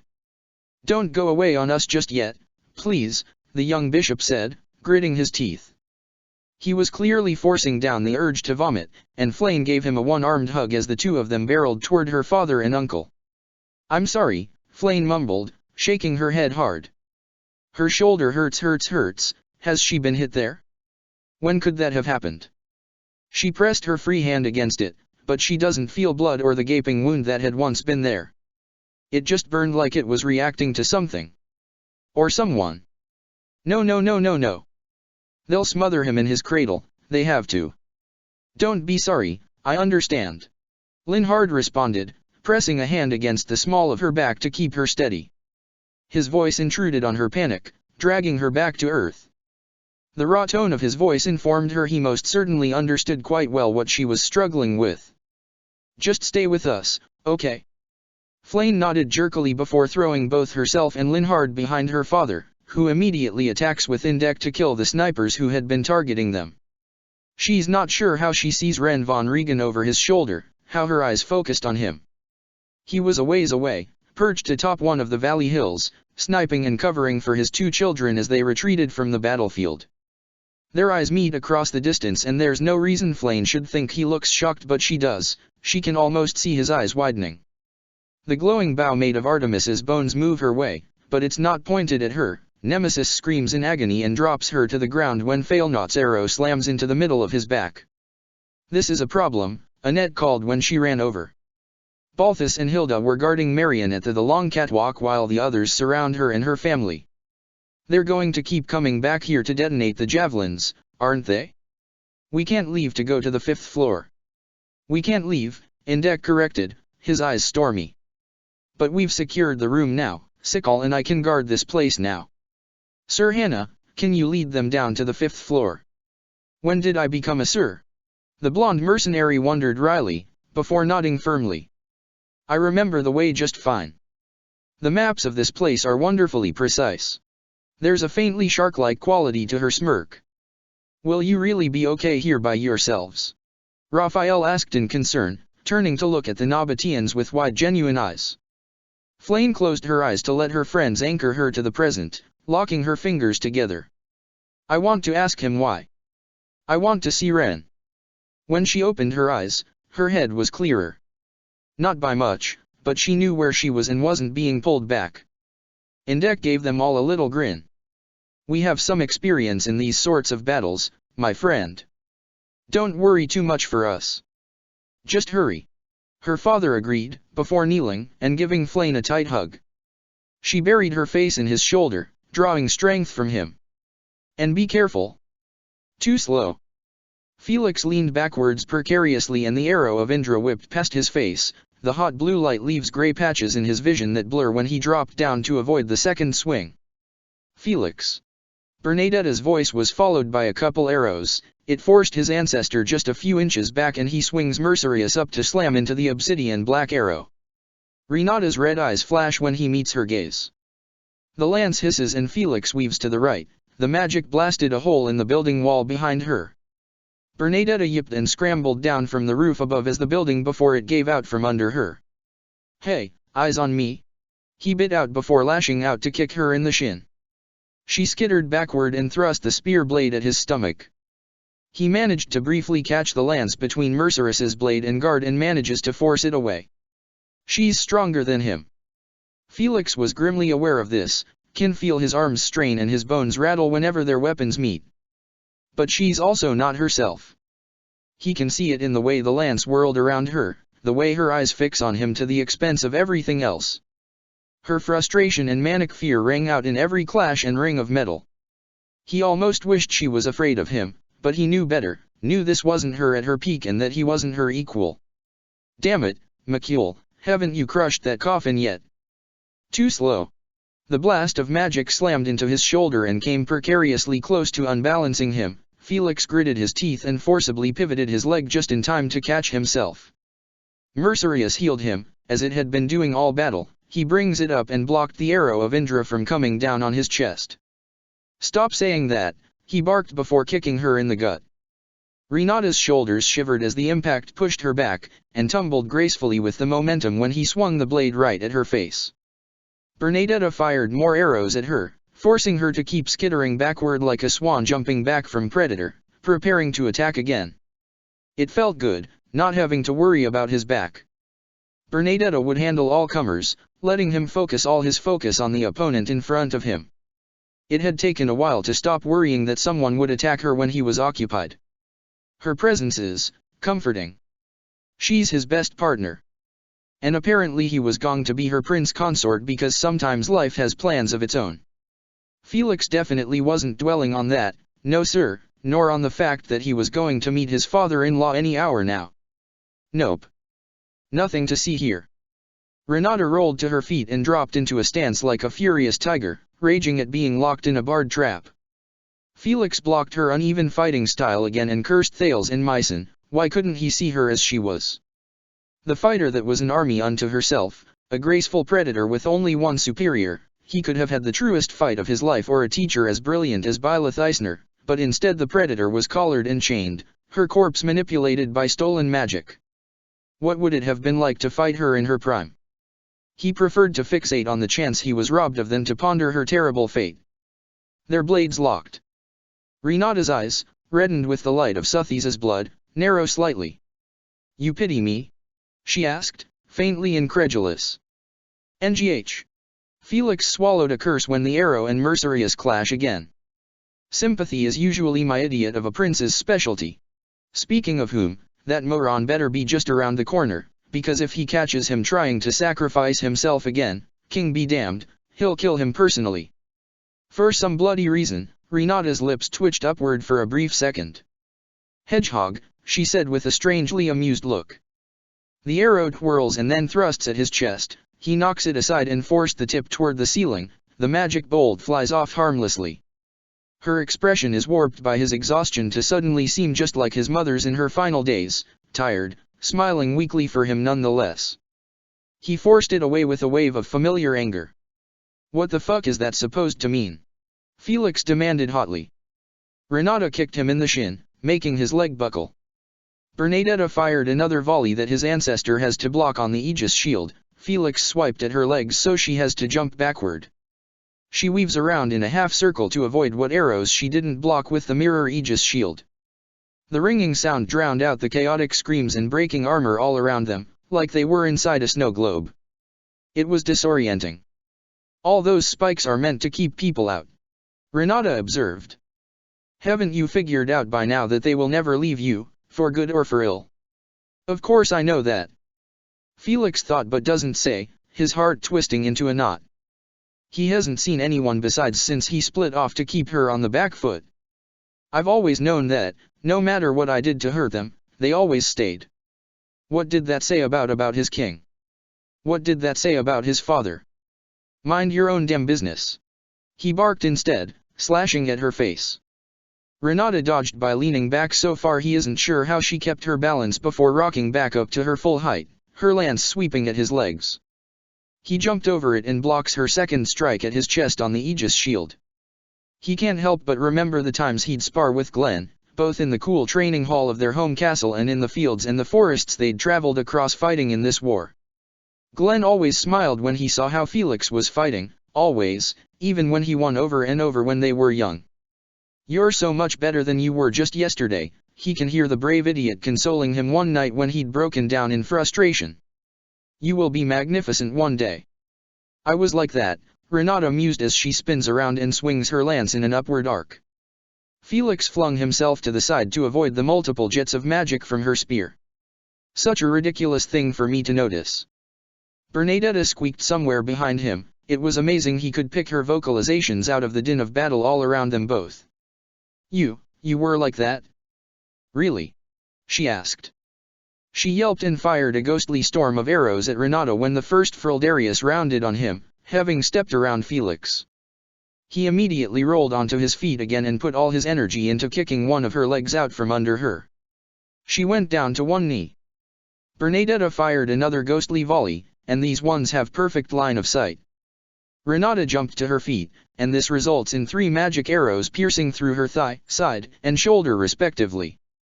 The stately warrior staggered, so when she brings up the arrow Bernadetta can run out of the way before the devastating bolt fell. Felix ran forward. Again Renata pivoted in time to block his blow, and they clash again and again and again. But there's a slump in her step now, her weight is thrown off ever so slightly and compensating is throwing off her rhythm. It would be enough, it had to be enough. Renata acknowledged easily. When I was so very small, I lost everything I loved. I was collared and chained in the lowest and darkest place a person can be trapped in. Yet even when I was freed, for so long I encased my heart in stone and iron. I wanted to be a rock upon the shore, an island far from the land. So immovable and cold that nothing can hurt me. The thoughts drift across Felix's mind when he caught her lance on his Aegis shield. Shiva's bones. If I didn't love or care or feel anything at all, then finally I would have passed beyond everything that could hurt me. He gritted his teeth and stabbed at her. Renata winced slightly when the blade slashed her cheek, then swung the arrow directly at his head. He managed to block it on the Aegis shield an inch from his eyes. Bernadetta fired another volley to force her away. His fiancée darted closer and fired another one, prompting Renata to bring her shield up. If he could just get her to drop it, or knock it aside, then he has a shadow of a chance. She's going to wear them down as long as she has it for protection. Though how, bother.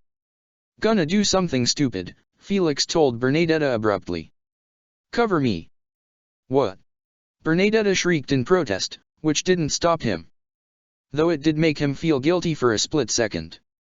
Felix lunged directly for Renata and tackled her. Naturally she shoved the Aegis shield into his chest even as she toppled down. The barbed/dragon scales on the shield dig straight through his armor and into his skin just below his collarbone. The shield, his own anyway, had always been just warm in his hands, but now it's searing hot. Felix's vision goes gray and spotty as the cursed bones burn into his chest. He kept moving anyway. Dimitri and Glenn fussing over him later was going to be way worse than this. Assuming Byleth doesn't kill him. Felix swung his sword arm over the offending shield and punched Renata in the face. He did this a few times, pouring his chest into the blows to counteract Suthisa's blood as much as possible. He needed her disoriented. Bernadetta scrambled around him and dropped to her knees. Before he could yell at her to get back, she grabbed an anti-beast arrow out of her emptying quiver and jams it violently into Renata's shield shoulder. Damn! He forgot for a second how incredible she is at this. Felix flipped his sword over and further opened that wound by jamming his sword into it. Seconds later Renata's hips bucked upward and her knee slammed into his mid-back, knocking the wind out of him. Her shield arm streamed with that black blood that hissed and ate into the steel around them as she shakily but firmly shoved him away. Bernadetta scrambled backwards as Renata started to stand up. Felix took the shield off his arm and threw it like a discus right at her head. Months of sparring with Byleth had given him random moves like this, dirty, crazy, occasionally suicidal tricks that mercenaries with their life on the line would pull out to immediately flip the battle momentum against their disciplined, proper or just confident opponents. It did occur to him that Renata probably used moves like this all the time, but with her shoulder so damaged, perhaps she couldn't react fast enough. His shield hit her right in the face, sending her staggering backward toward Bernadetta. His purple-haired girl drew the silver sword that she'd gone for so long without using and stabbed Renata in the back. She pushed the blade in as deep as she could and then had to throw herself to the right when the woman flipped the arrow over backward and fired a magic bolt at her. Felix ran at her, but couldn't get there before Renata took a second shot that hit Bernadetta in the leg. Her scream of pain hit his ears like a bell. It drowned out all other sound in the room, leaving him only with the blood rushing to his ears. He charged her with all the strength he had, striking her arm in the wound where she'd been wounded with Mercurius. She didn't move out of the way. She could have, she was so dizzyingly fast on her feet and had shown that ruthlessly all the times they'd fought before. Could an undead woman get dizzy with blood loss? He doesn't believe that. Her arm went limp nonetheless, the Aegis shield hung uselessly at her side. Though this does not stop her from violently headbutting him in the slightest. Felix was sent staggering backward, and Bernadetta came to his rescue once again when Renata moved to impale him with the arrow. She curled her injured leg up and grabbed what solid arrows she still had, jamming them into Renata's ankle right where her Achilles tendon should be. She stumbled and Felix got out of her range, staying on the offensive so Bernadetta could get back up. His chest hurt, the pain is making his vision hazy. And Renata fought both of them with one arm, leveraging the arrow's length and magic bursts to keep them both away from her. Felix coughs up something metallic tasting when he gets hit in the stomach with the back end of the lance. Mercurius's healing is having some trouble keeping up, but he's not dead yet. He powers through the pain anyway, hadn't he been doing that for years after all? And looked up to meet her eyes. Those red pools were grieving. It's raw and deep, and Felix remembered that look in the mirror, in his reflection in the water, as he wasted years hating the people he loved instead of trying to help, of fixing things, doing anything else. She looks like Mom. Felix tried to shove the thought away. She looks like me is harder to force away, even in the world of battle where no single second was still and you can never collect your thoughts. Renata ducked around his strikes, weaved between Bernadetta's arrows, blasts at them again and again, but he looked in her eyes and he can see that all she wants to do is die. Could he have ended up like her? If Byleth had never become a professor, if Atra and Glenn died in that killing field, if Dimitri and Claude had never stumbled into understanding each other, there's a world where Dimitri's demons consumed him, and he stood by and let it happen, encouraged it to happen by spitting poison on a man who's already dying, and they dragged him down into their mass grave. A world where Felix survived, survived because he abandoned him and let him and along with him those he loved be killed because he wouldn't admit that he did love them still. Felix uttered a war cry and slams Mercurius onto the arrow, trying to saw his way right through the long handle of the weapon. Trying to stab Renata and himself. He saw Bernadetta's hair flash as she jumped back and raised the inexhaustible again. Her wide determined eyes chased the noise in his ears away. She's still limping, though her weapon heals her too, and how can a corpse be so goddamn strong? Can't die here. He won't die here. Renata forced him back and takes the ghostly arrows to her back with little more than a wince. A massive red pulse of magic went up from her feet to the top of her head, and her eyes grew as wide as plates. Felix saw her mouth out, no no no no, and immediately moves, dodging to the side so he's not immediately overwhelmed when she moves again, far more frantic now. Her blood smelled wrong, when she jumped at him and tried to skewer him through the head with the lance. Felix can't put the scent to words, the fact that it has one is disorienting enough. Everything about her is wrong. Renata met his gaze again, that brief moment of panic hardening into a bloody-minded determination as Bernadetta's arrows ram into her back again. Isn't this how she died, historically? Felix thought very distantly, he can't remember and his thoughts are way too messy. Then she lunged at him. And it's so telegraphed that in the split seconds that he has to process and react to it, he thinks for half of them that it has to be a feint. She'd kill him if she could hit him, but she's overextending. Why would she make a mistake like that? Unless. Felix went against his instinct. He jumped a few inches to the side and moves forward to meet her and rammed Mercurius straight through her chest. He hit something deep within her. For a second it stalled his momentum, but Renata somehow forced herself further forward, moving down his blade, placing one blood-soaked hand on his face as if to push him down to the floor and smash his skull like a watermelon. But the thing is, her momentum helped his sword press into the thing that it hit and drive it all the way out of her body when his blade bursts out of her back. Perched on the end of his sword, pulsing like the beating heart that it is half of a crest stone. Part of Shiva's heart. Felix stared dumbly at it for a few seconds as the rest of the world briefly ceased to exist entirely. He didn't even notice that the Viscm has finally stopped as Renata's weight lands fully on him, forcing him down to the ground on his knees. The Revenant's body has suddenly gone utterly limp, like a puppet whose strings had been cut. Felix numbly released his grip on Mercurius as he came to the confusing realization that, he's won. They've won. Somehow. She threw herself onto his sword? The thought burned right through him in an instant, somehow. Felix uttered a torrent of curses that sounded miles away even to his own ears, and he struggled to turn Renata over in his arms so he could see the damned woman's face. Bernadetta cried out and ran over, her bow dropping to her side as she kneels down next to him. Renata peered up at him from between her slick bangs, which cover half of her face. What was that? Felix demanded upon seeing that expression, struggling over the sudden rock in his throat. He can't even explain why it's there, as he stays there on the floor with his own shield a foot or so away and his ancestor draped over his knees. What the blazing flames was that? "S-okay," Renata breathed out, the words bubbling along the blood in her throat.